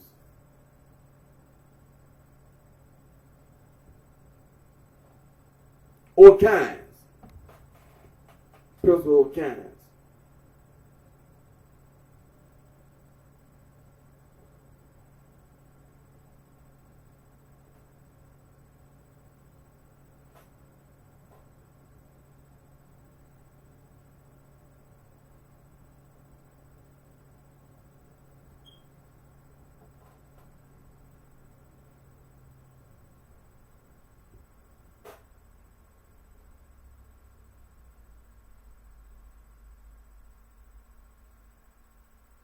Okay, so let me click back over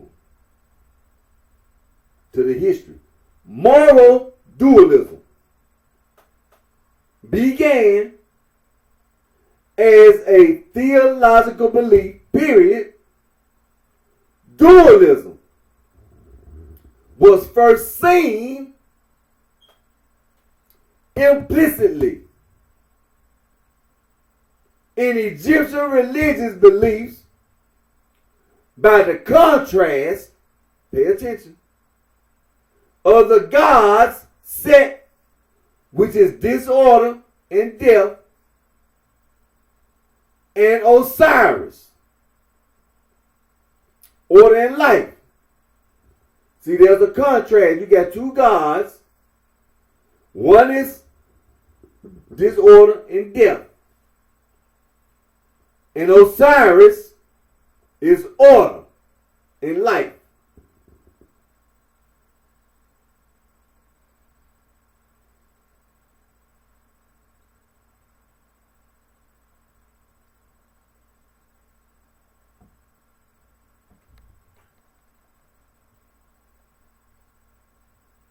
It's saying it was seen why. It was seen implicitly.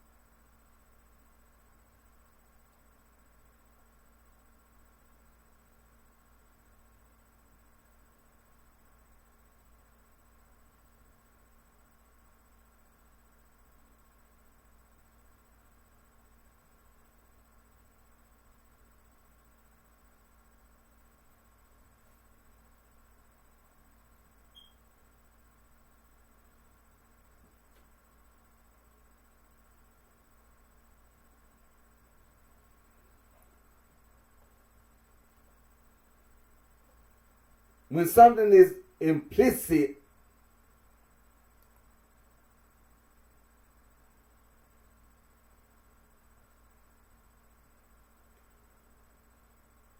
now implicit, like the Merriam Webster dictionary, capable of being understood from something else, though not clearly or directly stated.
Okay?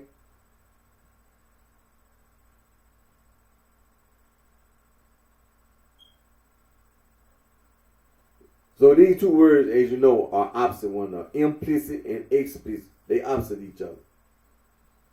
Explicit, you fully revealed or expressed without vagueness, implication, or ambiguity, leaving no question as to the meaning or intent. It's explicit. Implicit is saying it's capable of being understood from something else, though not clearly or directly stated.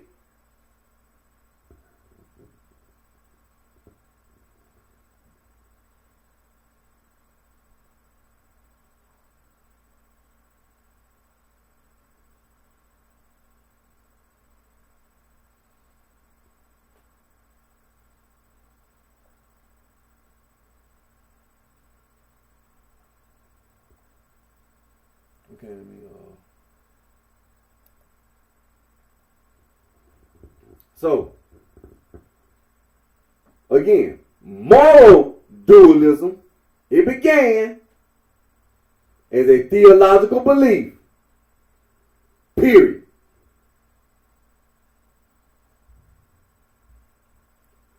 Dualism was first seen, so we talking about dualism now.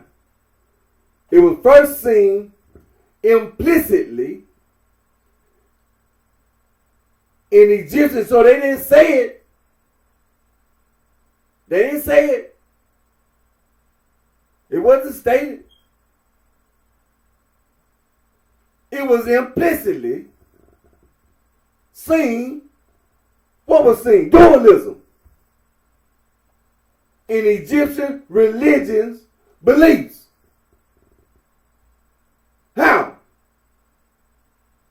What you were looking at? You were looking at the dualism.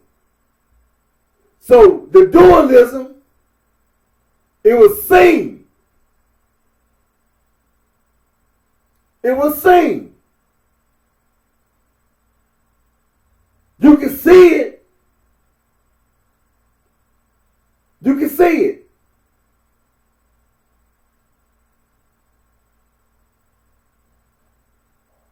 See, this is the implicity. They telling you right there. You saw it. But when you saw it, what did the Egyptians do? They didn't say nothing.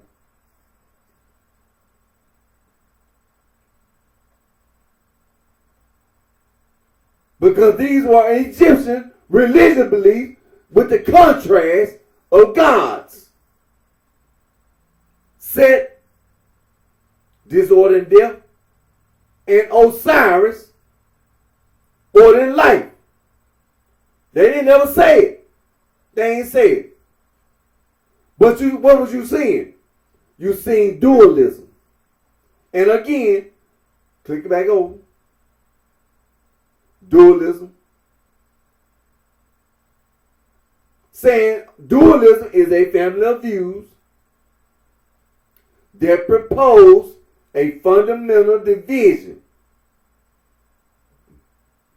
into two separate principles or kinds.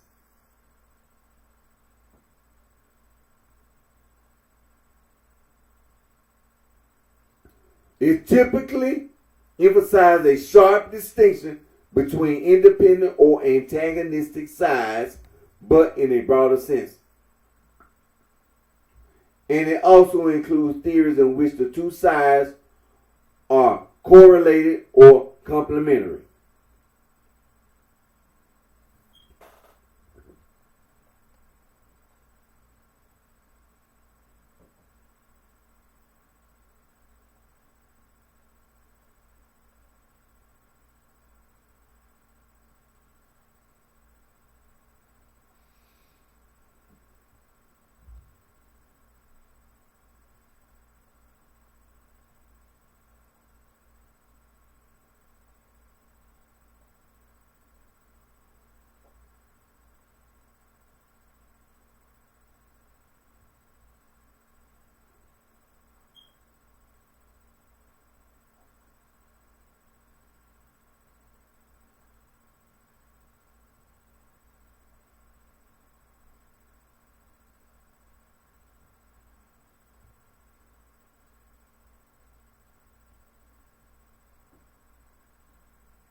And so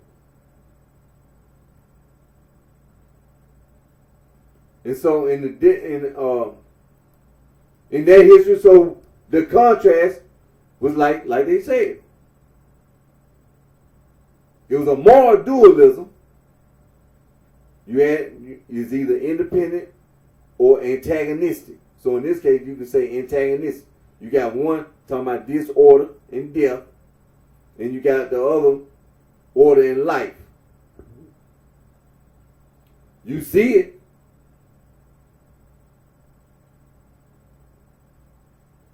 And then there's another one. The first explicit conception of dualism. Okay. Now here one that's very explicit means we're going to have to explain this. We're going to have to be a little thorough, detailed. And where it came from the Persian religion of Zoroastrianism around the mid-5th century BC. And you get Zoroastrianism is a monotheistic religion, one God now. See, pay attention now. Watch this.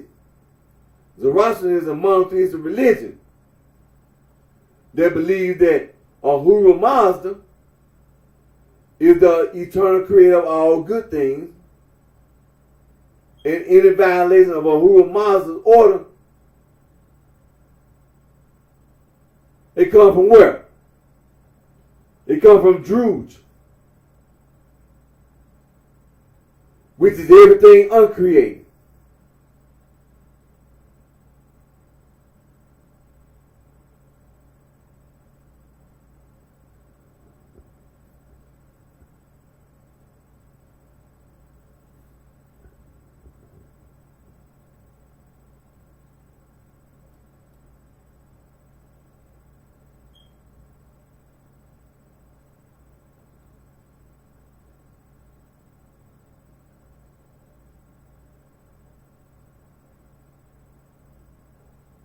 So, but it's explained because it's explicit.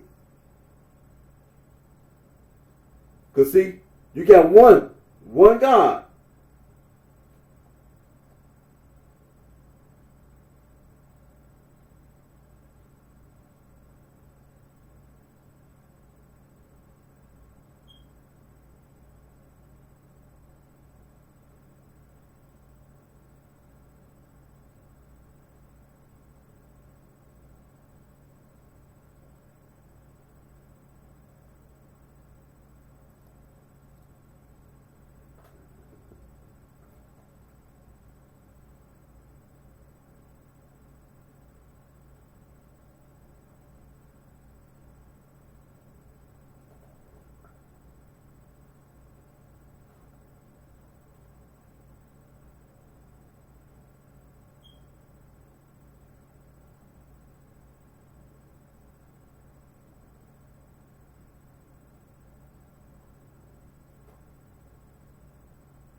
Okay.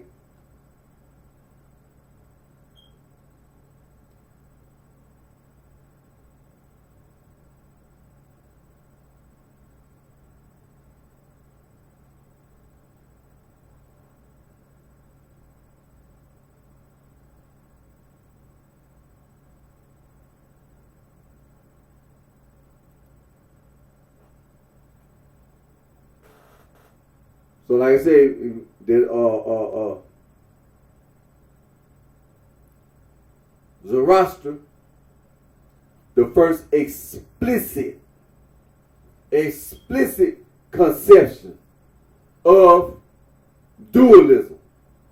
The first explicit conception of dualism.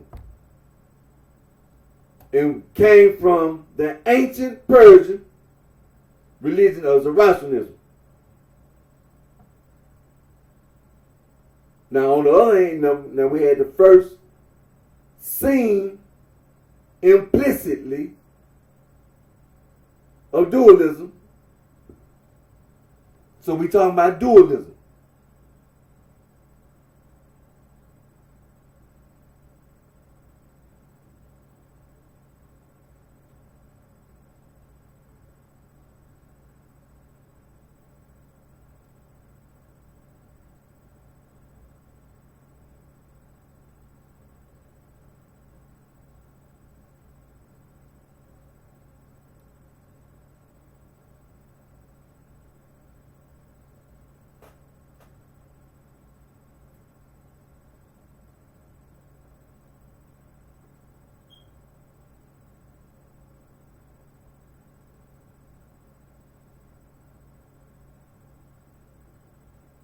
So we know we have to pay attention to these things. First we got the word implicit and we got the other word explicit.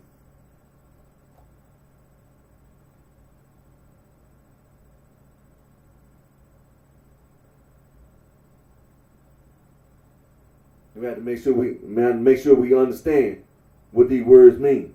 You know what I'm saying? And so, moral dualism is important.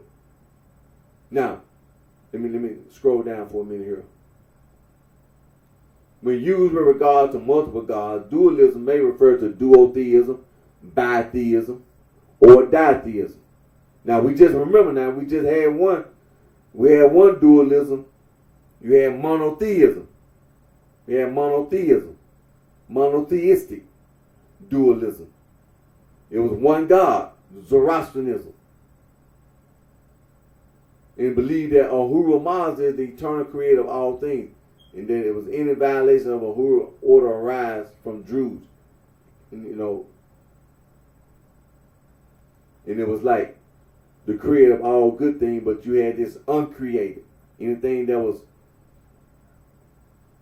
in the violation of Ahura Mazda's order.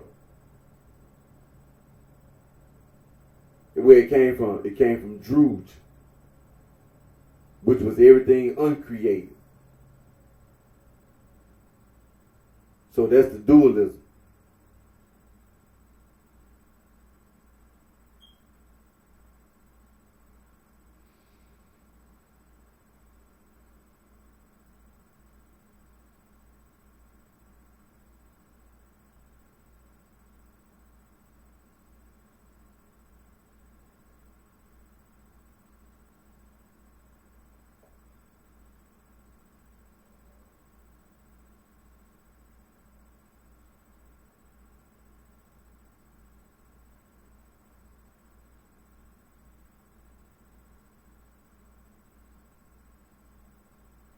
Okay, let me see. And don't forget, moral dualism does not necessarily imply theism at all. So we understanding that it's not, moral dualism not necessarily implying God.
And so we have to make sure, when we talk about dualism, then you scroll down to religious dualism.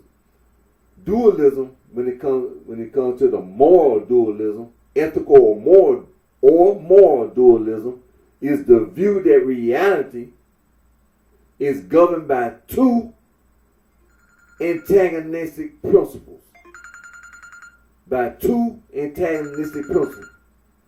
Good and evil. You see what I'm talking about? Good and evil.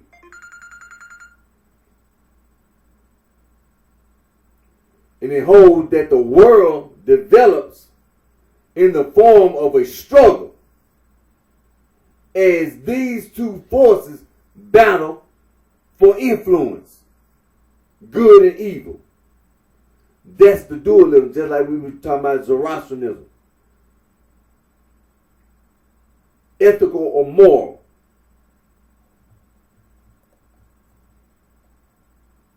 So again, it is the view that reality is governed by two antagonistic principles, good and evil. It holds that the world develops in the form of a struggle as these two forces battle for influence.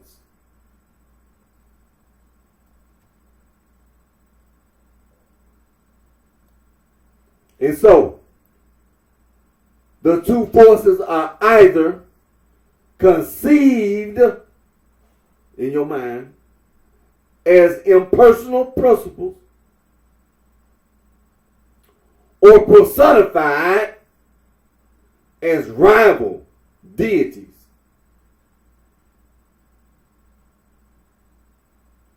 Embodying moral opposites.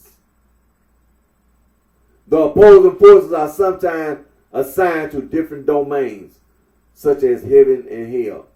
Some religions regard the conflict as eternal and unresolvable, while others introduce an eschatological or soteriological dimensions, predicting a final triumph of good over evil.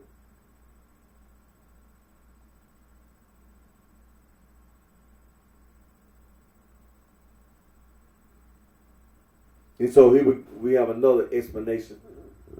If we go down, ethical dualism plays a central role in Zoroastrianism, an ancient Iranian religion that frames existence as the conflict between the deities, Ahura Mazda and Angra Mainya. Ahura Mazda is the benevolent and wise spirit responsible for creation, while Angra Mainya is his destructive and deceitful adversary. Zoroastrianism calls on humans to support truth and order in the conflict against falsehood and chaos, predicting the eventual victory over Ahura Mazda.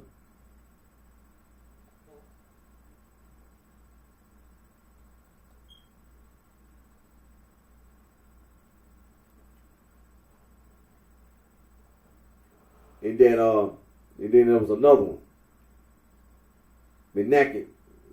Menachionism. Another dualist religion characterized the fundamental conflict as a struggle between light and darkness, two eternal and equally fundamental principles. Light is the principle of goodness associated with spirit and wisdom. Darkness is the principle of evil and belongs to matter and ignorance. The battle also takes place within each individual. The light of the human soul seeks to escape darkness as it is trapped in a material body. Ethical dualism contrasts with monist theories that see the good as a singular foundational principle. According to this view, evil is not an independent force, but merely a lack or an absence of goodness. This outlook is found in Christian thought. For example, Augustine of Hippo argued that there is only a single, benevolent, and all-powerful God. According to him, evil is a kind of privation that arises when free human beings make bad decisions and thereby fail to participate fully in the good. Some traditions of thought stand between monism and dualism. They accept a single foundational principle while positing an opposing force is a secondary derivative principle whose source lies in its counterpart. For example, several Gnostic systems distinguish between the supreme being and a demiurge who functions as an inferior, misguided creator, introducing malevolence or ignorance. So like we're saying, when we talk about dualism, as we can understand it, it's dualism. There's a history of it. There's a beginning, and that it can be, taken, implicitly and explicitly in the history of dualism.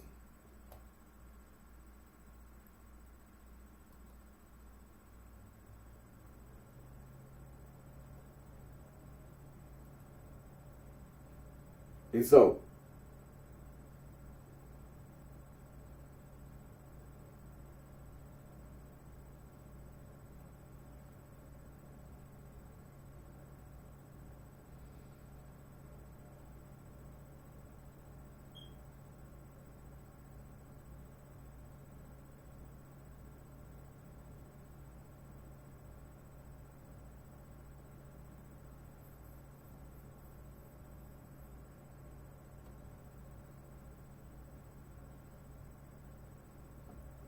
in that the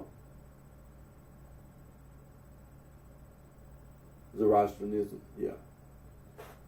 being that it's a monotheistic religion, believe in one God, and that is explicitly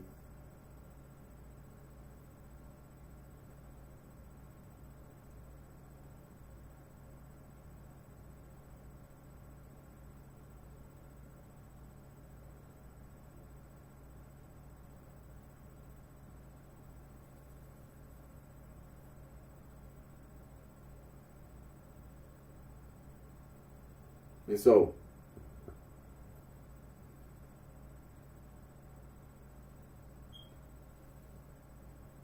when it comes to this dualism, that's the reason why they say it's a family of views. It's, you have many views of dualism.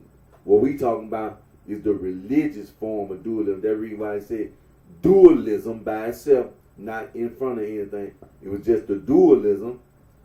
And when you say dualism, again, and then you have to, when you go to the very meaning of dualism, that's why it's a family of views, and it proposes a fundamental division. So there's a division, dualism, there's a division into two separate principles or kinds. It emphasizes a sharp distinction between independent or antagonistic sides. But in a broader sense, it also includes theories in which the two sides are correlated or complementary. So we were seeing dualism. That's what you were seeing. It was first seen implicitly in Egyptian religious beliefs, because there was a contrast with the gods, Set, disorder and death, and Osiris, order and life. Then there was another time dualism was seen. This time, the first time it was seen explicitly in ancient Persian religion of Zoroastrianism.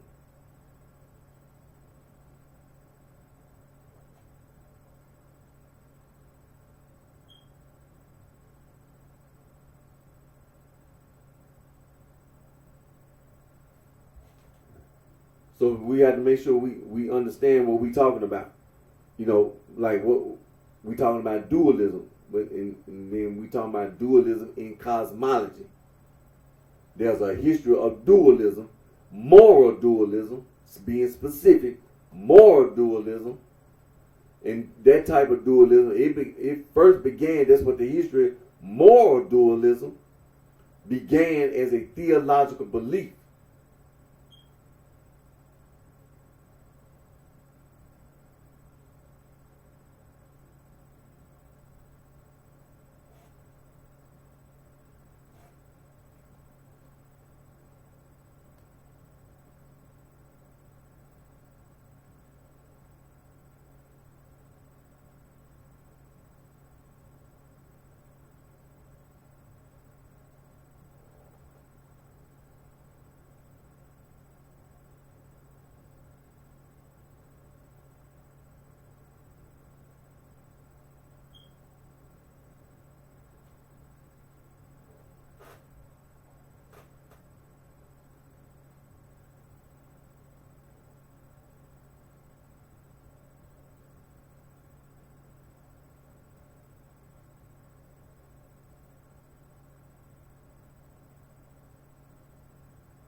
Or we're gonna come back and pick up on this.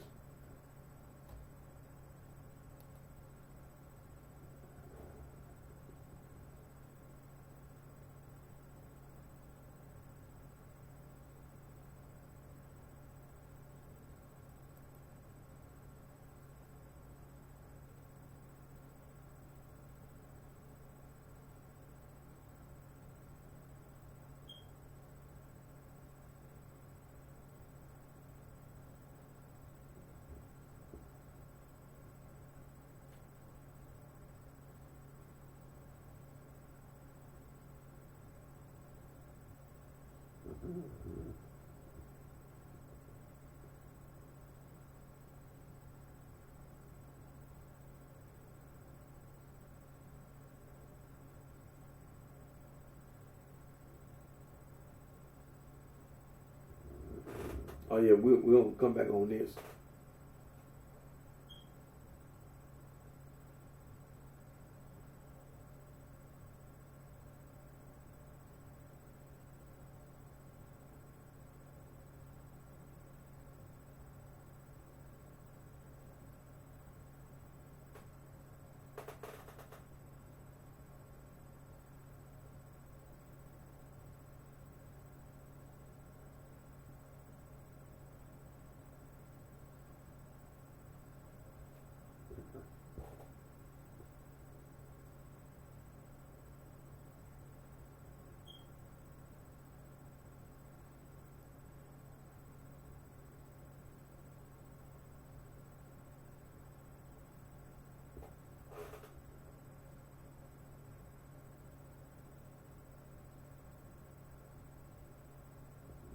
Yeah, we're gonna come back on this, and we're gonna go back to prehistory.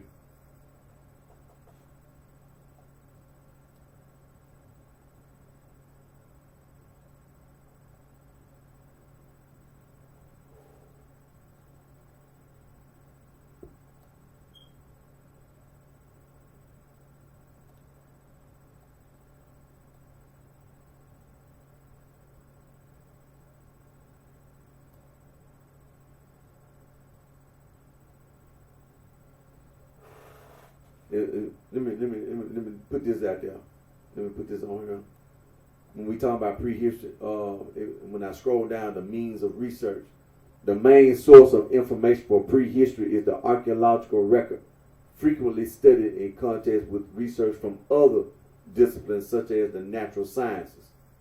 The primary researchers into human prehistory are anthropologists, archaeologists, and physical anthropologists who use excavation, geological and geographic surveys, and other scientific analysis to reveal and interpret the nature and behavior of pre-literate and non-literate peoples.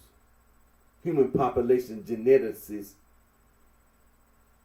and historical linguists are also providing valuable insight. Cultural anthropologists help provide context for societal interactions by which objects of human origin pass among people, allowing an analysis of any article that arises in a human prehistoric context. Therefore, data about prehistory is provided by a wide variety of natural and social sciences, such as anthropology, archaeology, archaeoastronomy, comparative linguistics, biology, geology, molecular genetics, paleontology, phenology, physical anthropology, and many others. The key step to understanding prehistoric evidence is dating, and reliable dating techniques have developed steadily since the 19th century. The most common of these dating techniques is radiocarbon dating. Further evidence has come from the reconstruction of ancient spoken languages. More recent techniques include forensic chemical analysis to reveal the use and provenance of materials, and genetic analysis of bones to determine kinship and physical characteristics of prehistoric peoples. So we're gonna come back on this.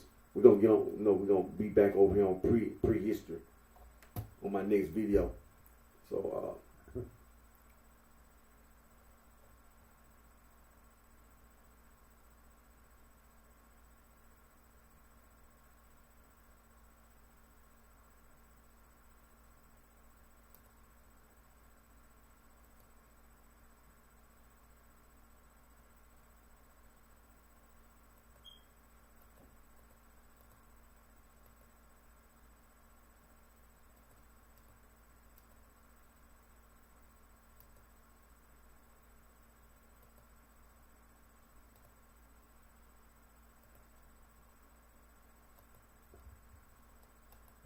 see, that was a good thing.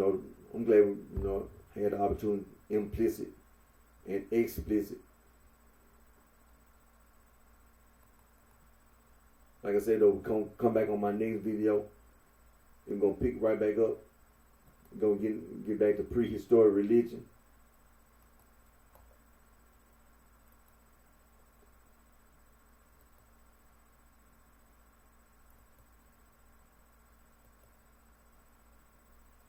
And see, the people, people that do research, just like they were saying, they're saying they know the history of moral dualism, and then being more specific, moral dualism,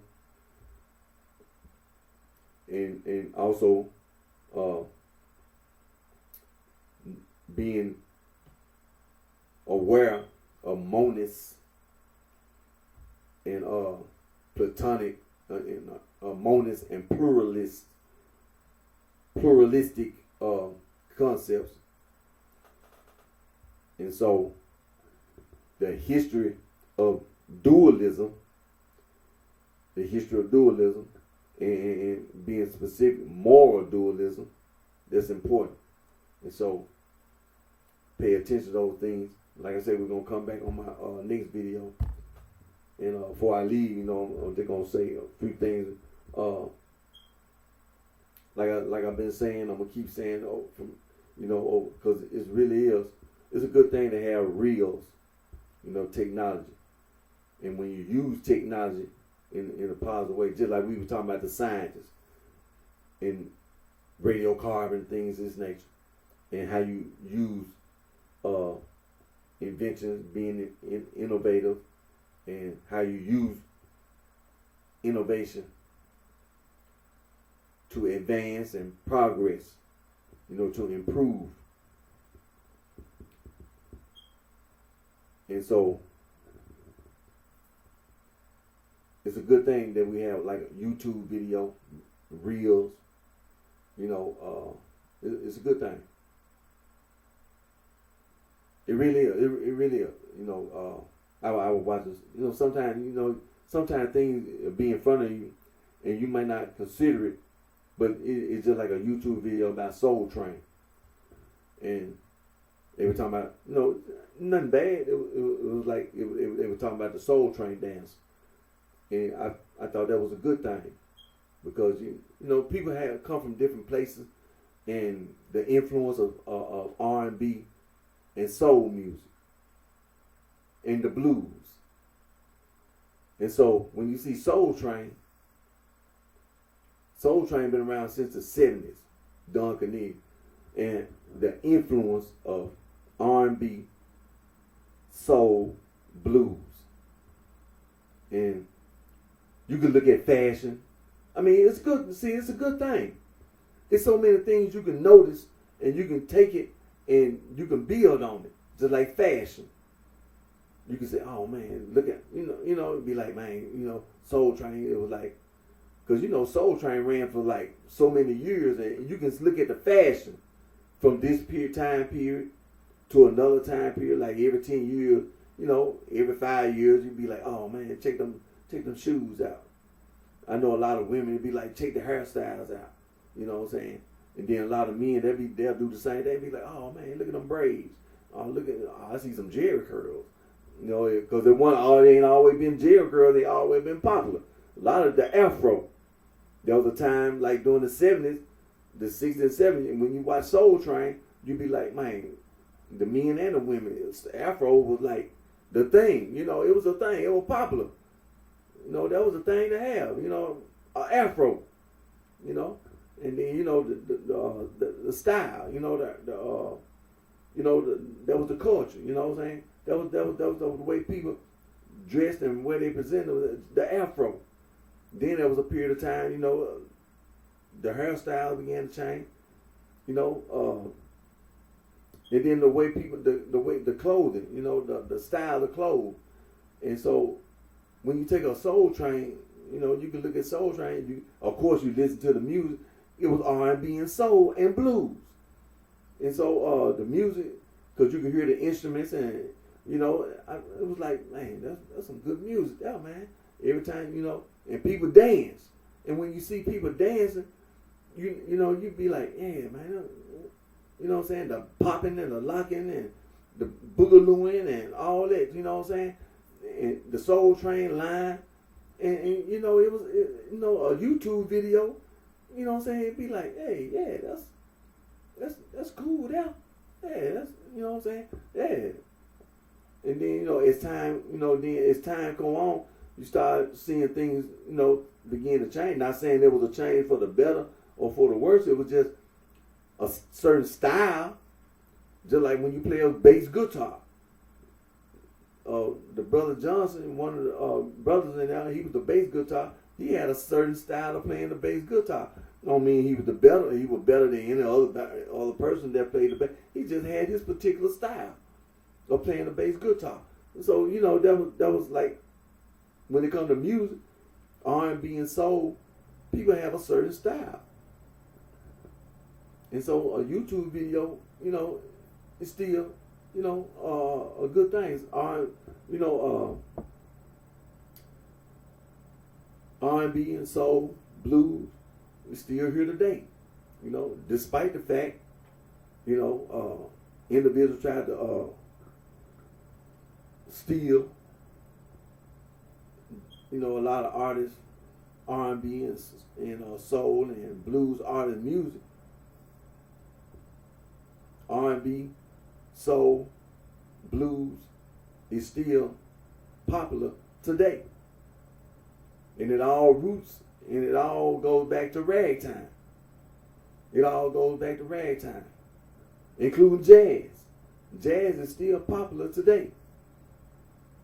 Not that I forgot about jazz. We were talking about Soul Train, but hey, Soul Train, jazz was on Soul Train also.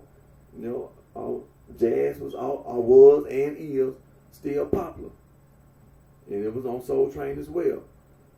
Because many of the musicians, sometimes musicians, they'll be a part of a band or just part of the session. But a lot of musicians, they played R&B music, they played soul music, they played blues music, they played jazz music. They go where the money is.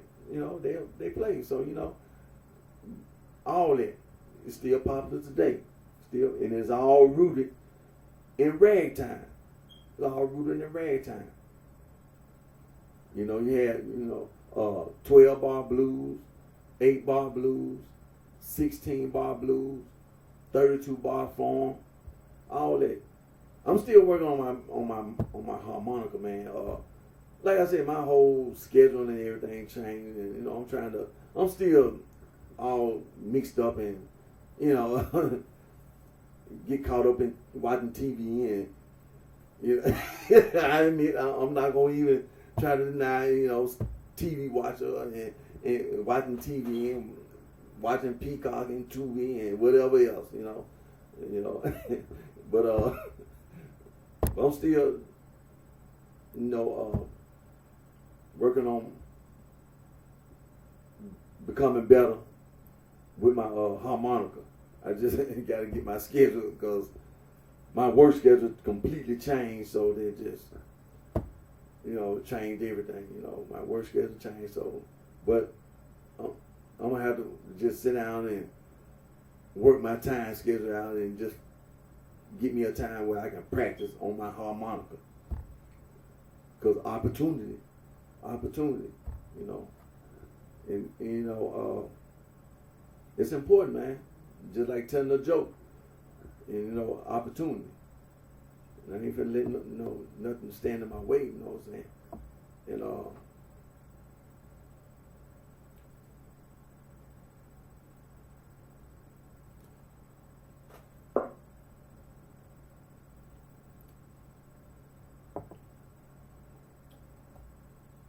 And so, like I said though, man, it's a good thing that we take advantage of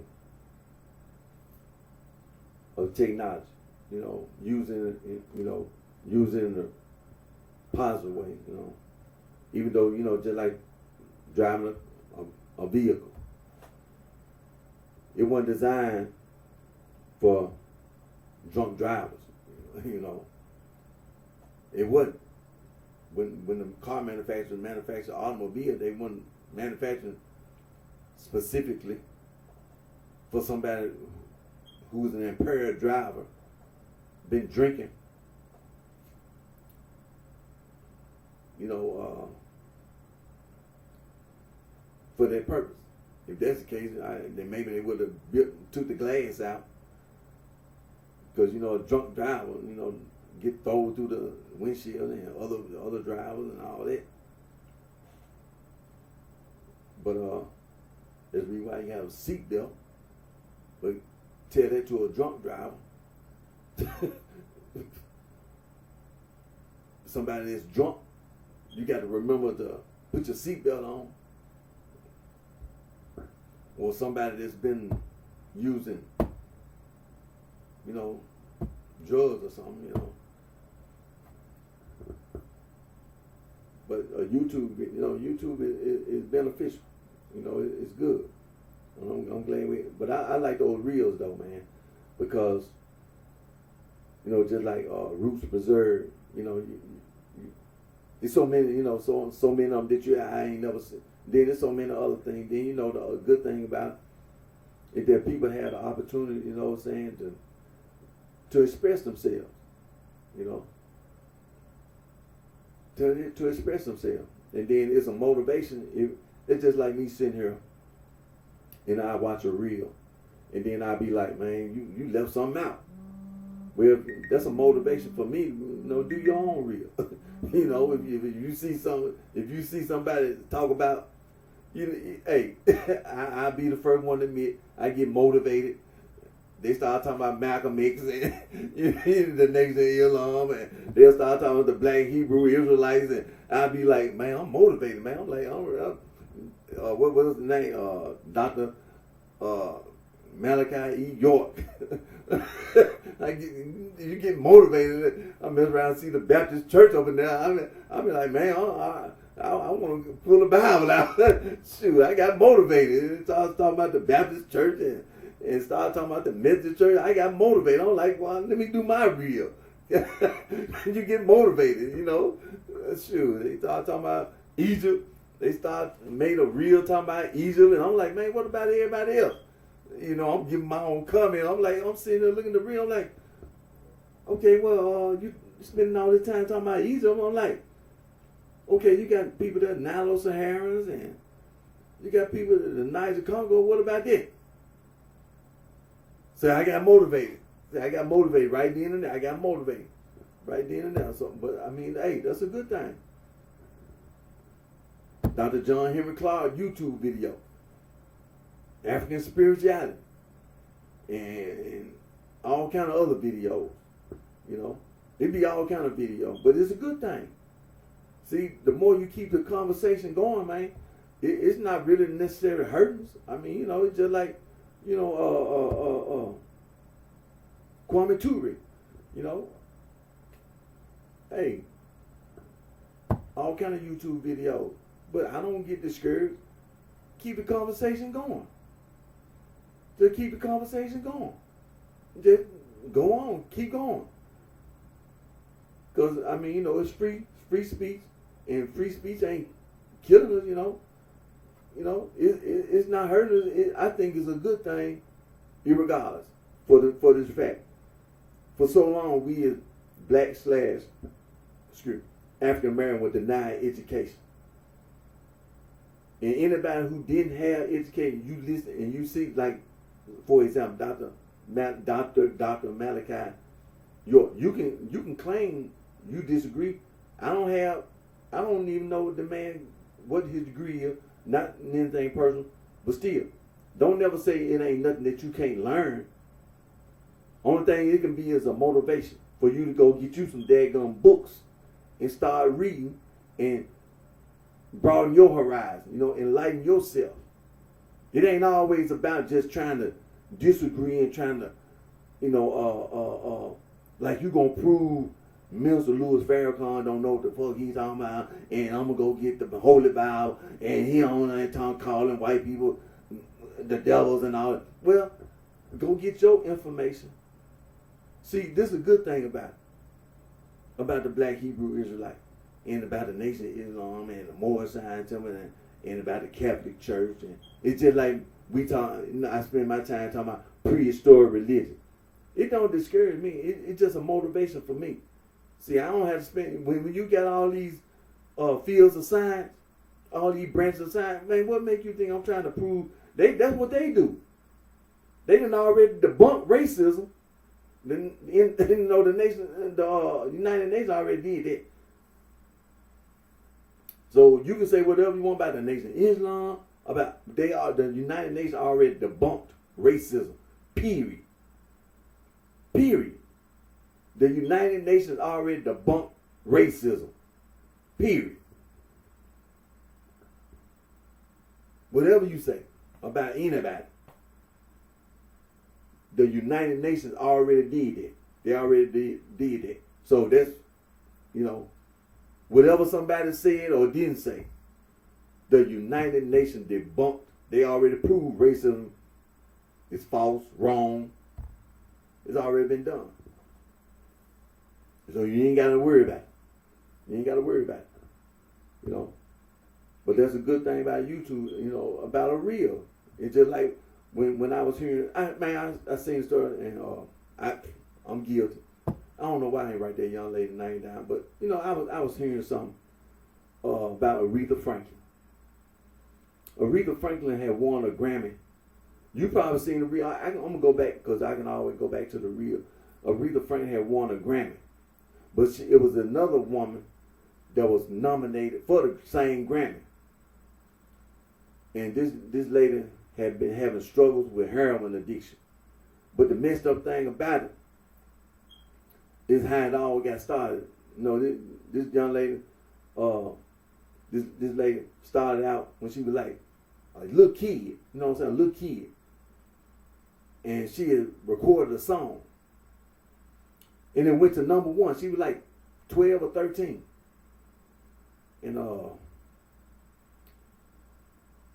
some kind of dispute about money, you know what I'm saying? And mess around, and 12, 13 years old, man. They got involved in drugs out there in Los Angeles, California, man.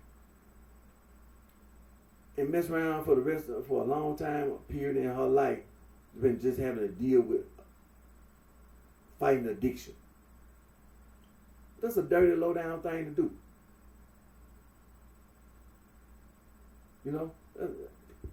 That's a dirty, low down thing to do.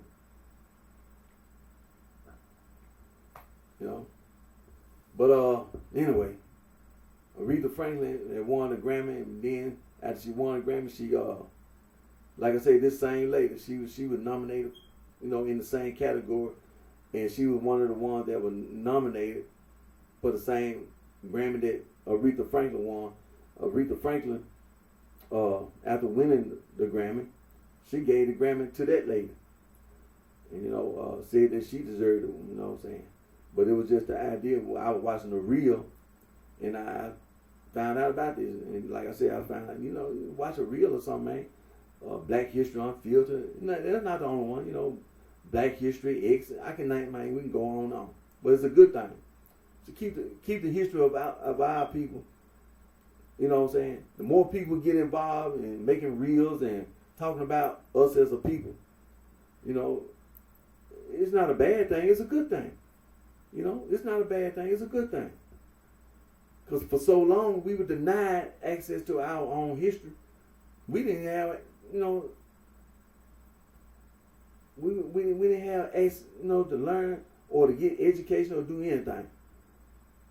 So when we take a reel or a YouTube video or, audio or podcast, it's not a bad thing. It's a good thing. To keep the conversation going. If there's something you disagree with, hey, It's not a bad thing. It's not a, it's not a bad thing. It's a good thing. Because the way I see it, for us, we were denied and mistreated. So even, it can be a black Democrat, black Republican get into a big argument about taxes or whatever. But it's not a bad thing. It's a good thing. It's a good thing. About food stamps.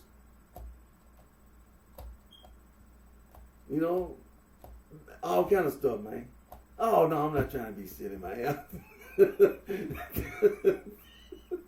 So we got to argue about child support and all kind of stuff.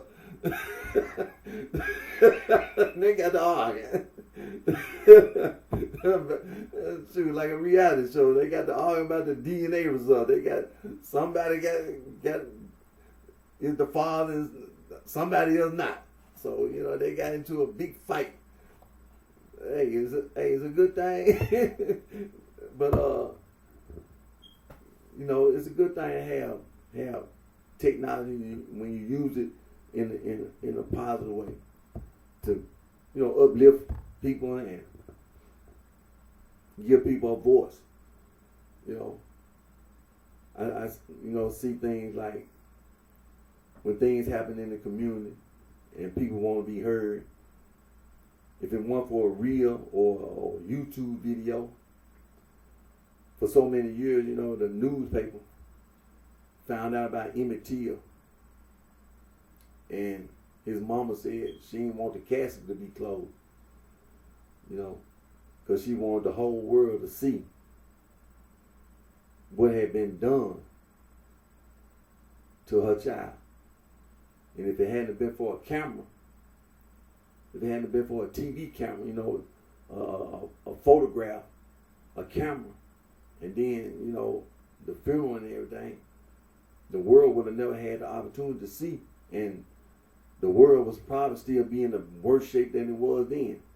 But because of that, technology, invention was used in the right way, and it brought about a change. That's the same thing with the civil rights movement. It was marching, but it wasn't just the marching. It was the TV camera. There were so many black men and women who was marching, protesting, and being, on TV, on the TV camera, that the whole civil rights movement was, being broadcast, and it went all over the world, and it made a change. See, it was being done for the right reason. It was being used in the right way. That's the point I would make. When you do things, when you use something, you use it, in the right, for the right purpose.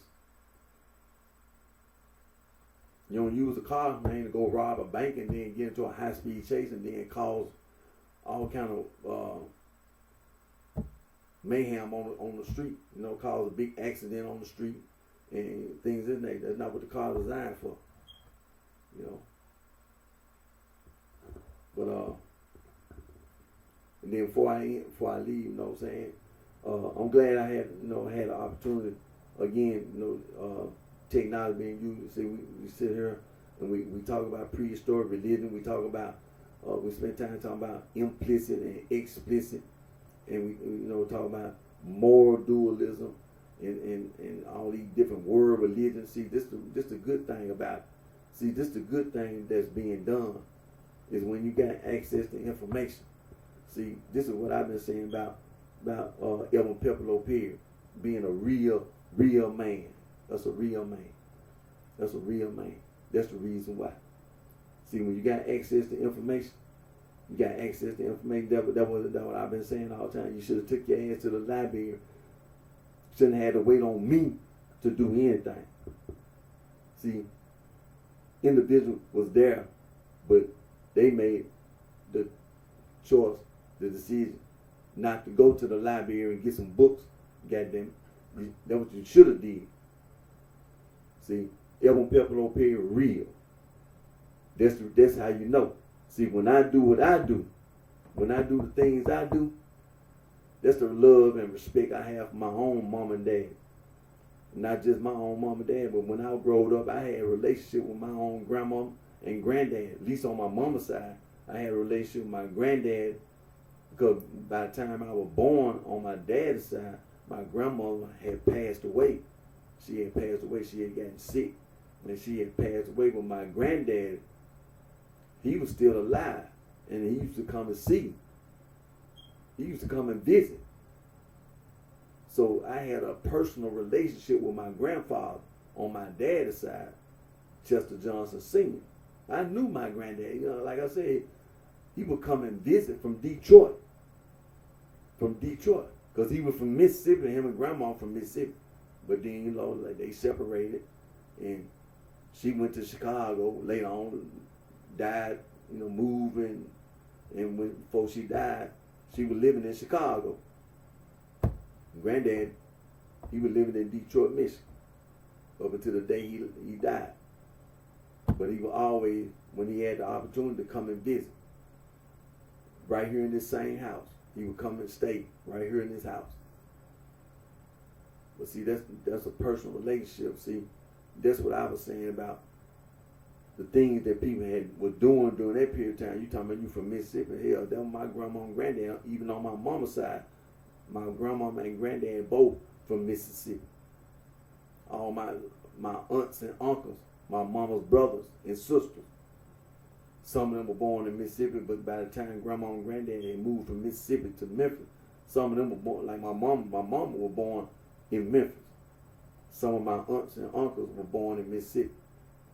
And then eventually moved to Memphis. But my mama, she was the baby. She was born right here in the city of Memphis. And I had a personal relationship with my grandmother and my grandfather. Every Sunday I would be at church. I would see grandmama and granddad. That's the relationship I had. That's the close relationship I had with my grandmama and my granddad. I would see them every Sunday. Go to the house and see grandmama and granddad. Not just, it's that close relationship I have with my mom and dad, but I'm saying I have a close relationship with my grandmama and granddad because I see them all the time. I used to see them all the time. Every Sunday, go to church, I see grandmama and granddad. My granddad will always give me a quarter when I go to church. Every Sunday, my granddad will reach in his pocket and give me a quarter. And then before church service started, I would go up to the corner store that was down the street, and I would get some candy. Then I'd come back to the church with the candy that I bought for 25 cents. But I had a close relationship with my grandmama and granddad. That's where I don't when you talking about, just like when I be talking about prehistoric religion, but when you talking about this Nazi shit, that's what I was mad about. That what made, I got a close relationship with my grandma and granddad on my dad and mama's side. A close relationship. And that's the same damn thing. And when I think about my mom and my dad, I know that ain't right. And when you talk about moral dualism, I know damn well that ain't right. Talking about some material world, you ain't right about nothing. You ain't got to worry about that. You ain't got to worry about being right. I'm telling you, goddammit, you ain't right. Talking about some demiurge, you not right. I can say that. You not right. I can say it. Goddammit, I can say that. That's the reason why I say Evan Pepper Lopez, he a real man. That's a real man. Goddammit. Conservative Vice Law Incorporated is coming back. Conservative Vice Law Incorporated coming back. I'm glad I got the opportunity to see Evan Pepper Lopez, his picture on a YouTube video. I'm glad. That's the reason why I try to make sure I get a message to them brothers and them sisters in the Illinois State Penitentiary that Evan Pepper Lopez is a real man. That's a real man. Conservative Vice Law Incorporated is coming back. Goddamn. And that bitch motherfucker, that Larry who, you kill his ass. Like I told you. That's the reason why. You want to talk all this shit, want to be mad and all this shit, talking about some nah. But goddamn it, I'm mad too. I'm mad about the same goddamn thing. And I ain't gonna take it. It ain't nothing I take. There ain't nothing I'm gonna take. I'm mad. God damn it. Like I told him, brother, you get down there, child, God damn it, you show his ass. You know how to kill somebody. Because I know how to kill somebody. When it comes to that goddamn laundry room, goddamn the same thing. See, I know how to kill somebody. When that bitch motherfucker send them clothes out, he send it back. Send his shit back. And when he put that damn shit on, his ass gonna die. He gonna die. See, he sat his ass around and thought couldn't nobody get him. See, he didn't think the thought in his mind that somebody gonna get his ass being locked up 23-1. The thought never came to his mind. He thought couldn't nobody get him. But I was sitting here. Eric sitting here. Eric here. And I sent a message to the goddamn state, to the Illinois State Penitentiary. I know how to get you. I wouldn't give a damn your ass on death row. I get you. Because like I've been telling your ass, before your ass got on that damn bus, going from the Fed to the state, I would have got your ass riding in. When your ass got off that damn bus, coming to the Illinois State Penitentiary, blow your goddamn brains out.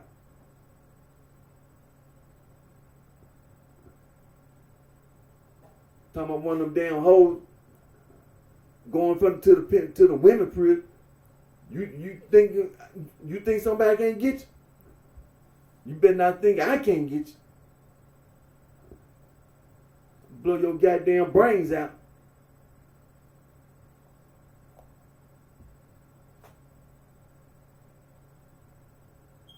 But that's a good thing about having a YouTube video. That's a good. I tell you, like, Evan Pepperlo Perry is real. You ain't got to never worry about no nonsense. Never again. You ain't got to worry about that. That's the reason why I do what I do. Because I'm telling you, you ain't got to even worry about it. You ain't got to worry about that. See, when we were sitting here talking about moral dualism, implicit and explicit,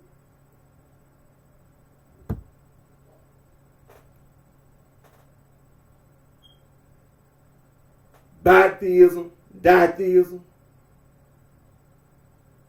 dualism, talking about good and evil, the antagonistic. You ain't got to worry about that. Because I'll be still sitting here. One day I'm going to be in Chicago, goddammit. See, that's the same thing. YouTube, talking about the four-corner hustle, whatever. Man, you can go on somewhere with that damn Black Diamond shit. That's the end of that. That's the end of that. Whatever Monroe talking about, Monroe Bank, man, you can get the F up out of here, man. Talking about some cocaine, heroin. Man, get your ass up out of here, man. That's the reason why Monroe got his ass killed. That's what got his ass killed. Man, you ain't no damn about it, man. Be talking about we gonna do this and we gonna be independent. Man, you see what happened to his ass? He got killed. His ass got killed. That was gonna happen. That what's been happening to a lot of them. Been getting your ass killed by conservative vice lord. And they were right to kill your ass. Because you ain't talking about nothing. You ain't right. It was wrong what Angelo did. It was wrong. That's the reason why I do the things I do. It was wrong. To kill that man, Walter Wheat. To kill that man, that was wrong. That was a good brother. He ain't gonna just blow, he gonna shoot this man in the head, man. That wasn't right. That's the reason why I do the things I do. Conservative Vice Lord Incorporated is coming back. Conservative Vice Lord Incorporated coming back, goddammit. It's coming back.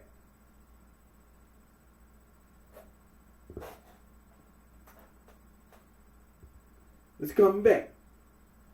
That's the same thing. A YouTube video, man. Yeah, the Stones ain't even got to waste their time. That's the reason why I do the things I do. That's the reason why I've been doing the things I do. Because that Gnostic shit was such a big ass problem. I done already showed you. We're going to come back on my next video. We're going to be on prehistory. You see all them fields of science involved in research?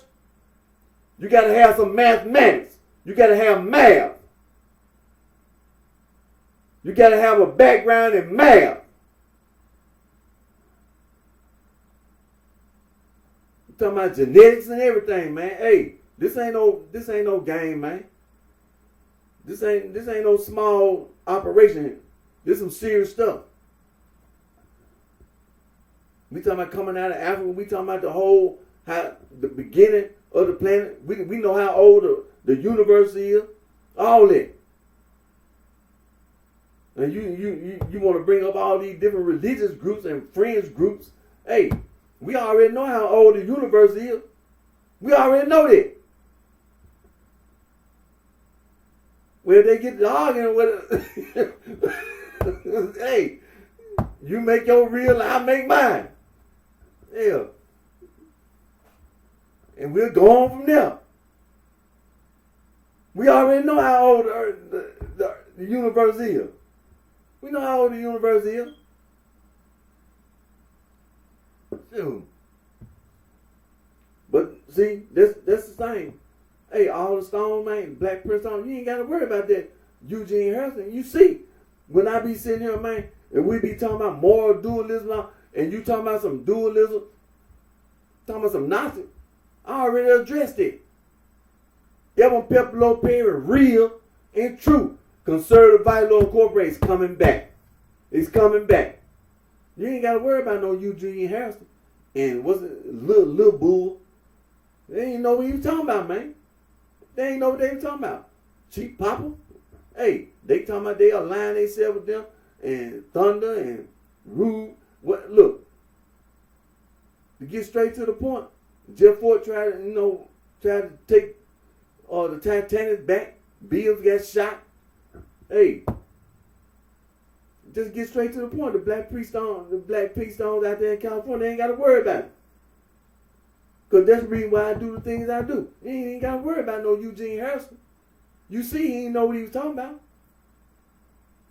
He didn't know. He didn't know what he was talking about. Straight to the point. There ain't nothing to argue about. Because all you were talking about some Nazis, so I already got that straightened out. So that's the end of the conversation. There ain't nothing to talk about.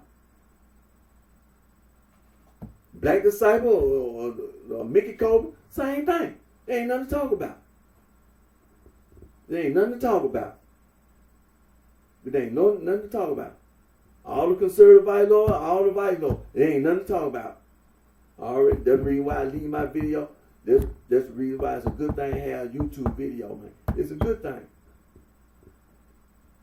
Because you can clear up a whole lot of shit and we can move on somewhere, just like talking about some damn cocaine and heroin.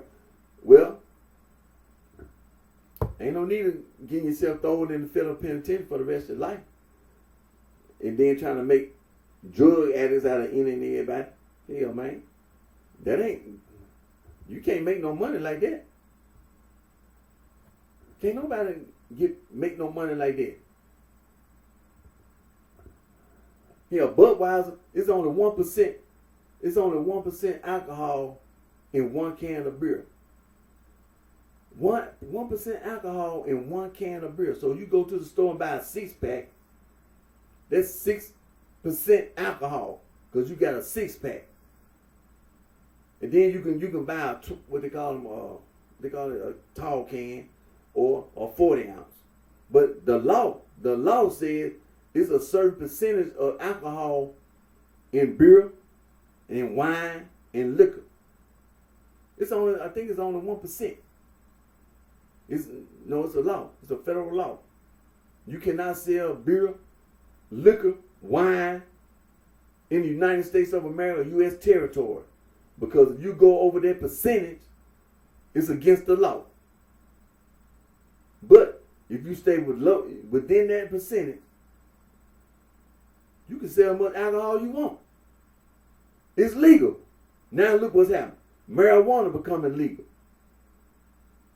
In all the 50 states, it has gone from the conversation from being just medicinal, for medical purposes, to just, now they selling marijuana. They got a marijuana selling shop. Sell marijuana.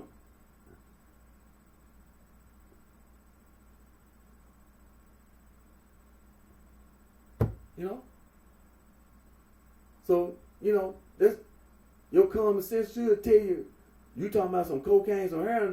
It was another thing they told you when they was up there on Congress, when the Congressional Black Caucus was up there arguing about crack and powder. How much time somebody got for crack? Life. How much time they got for some powder? It was a misdemeanor.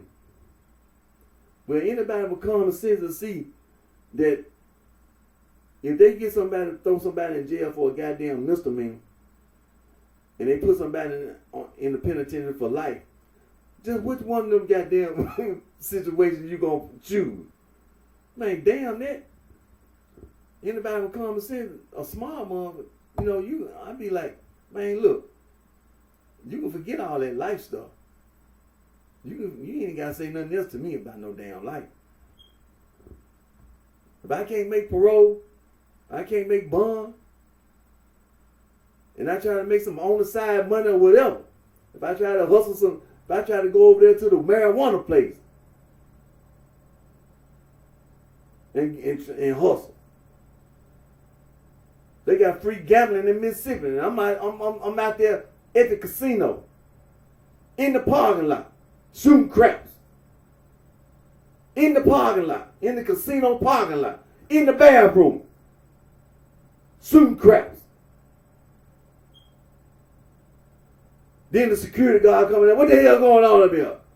Man, I got a crap gang on. What the hell you think going on? And get thrown out the casino and whatever.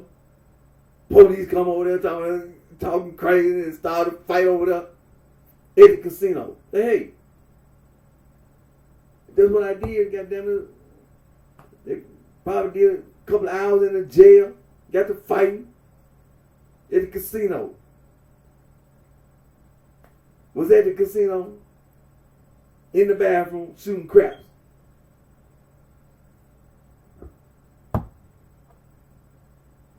But there's a choice you made, you know what I'm saying? I ain't getting nothing but got a fighting charge. They let you back out. But hey, this, you know what I'm saying? You got, when you make choices in the city, man, you have to make the right choice in the city, man. You can't do that kind of time. Shit, man. Take heed to the warning, man. Talking about the FBI gonna build a case against you, and take heed to the warning. Anybody, any stupid person sitting around talking about building a case against, no.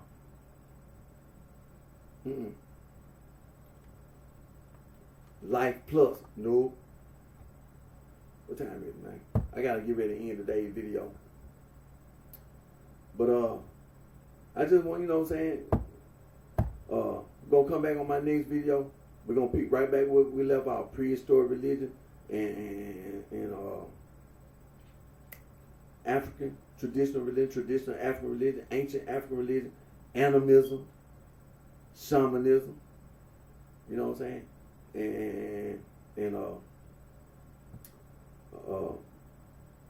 And just pick back where we left off, man. And we're gonna keep on going. And thank God, you know what I'm saying? That Rabbi Akiva, it's unfortunate that man suffered and died the way he did.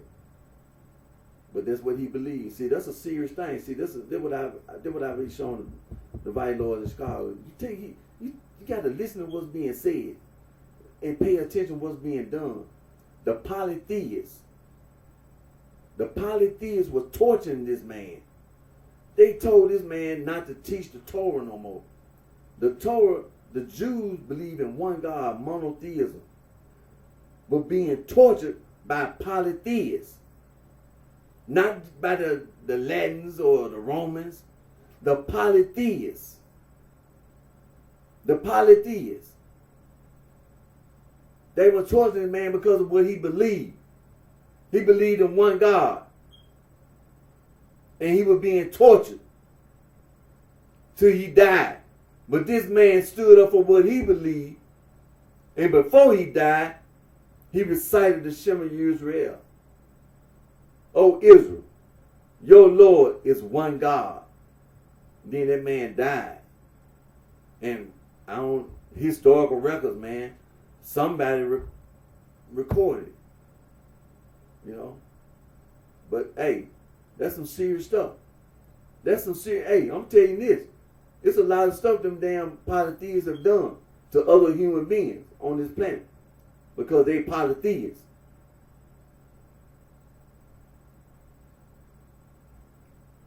You have to pay attention to that. They're just like the damn Gnostic.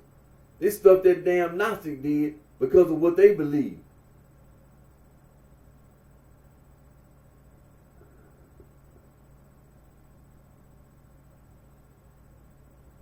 So you make sure you pay attention. Evan Pepino Perry is real. He true. He a true. Conservative Vice Lord Incorporated is coming back. It will come back. And you make sure you get word to them brothers in the Illinois State Penitentiary that Evan Pepino Perry, he real. He real. He true.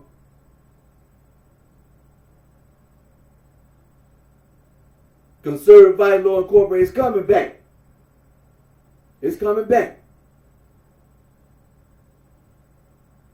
And you take heed to what I was saying, man. I'm serious. You learn how to kill somebody. Because that damn blood gang, that Crip gang, and anybody else, you see the type of shit they try to pull. See, when we do what we do, see, you know that's the same damn thing. When we talk about this Nazi shit not being right, you know and I know that blood gang, that Crip gang ain't nobody. You know it and I know it.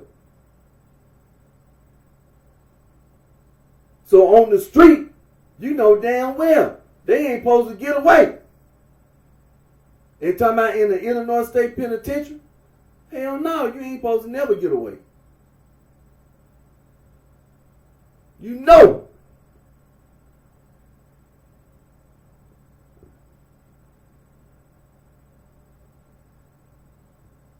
So you learn how to kill.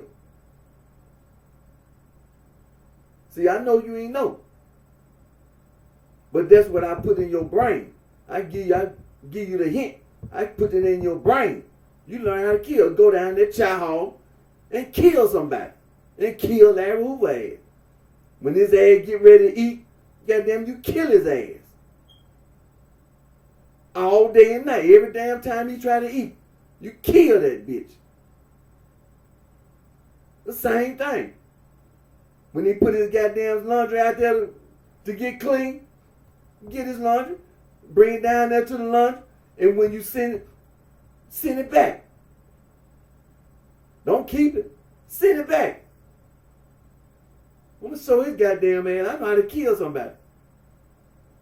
When he put them damn prison clothes back on, his ass gonna die. He gonna die.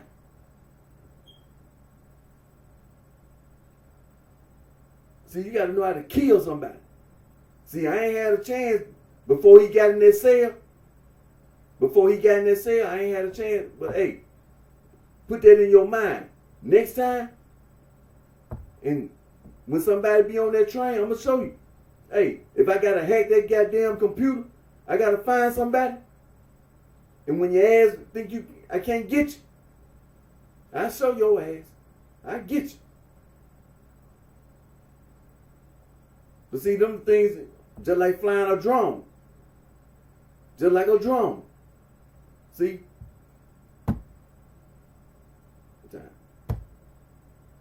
So I'm going to get ready to end today's video.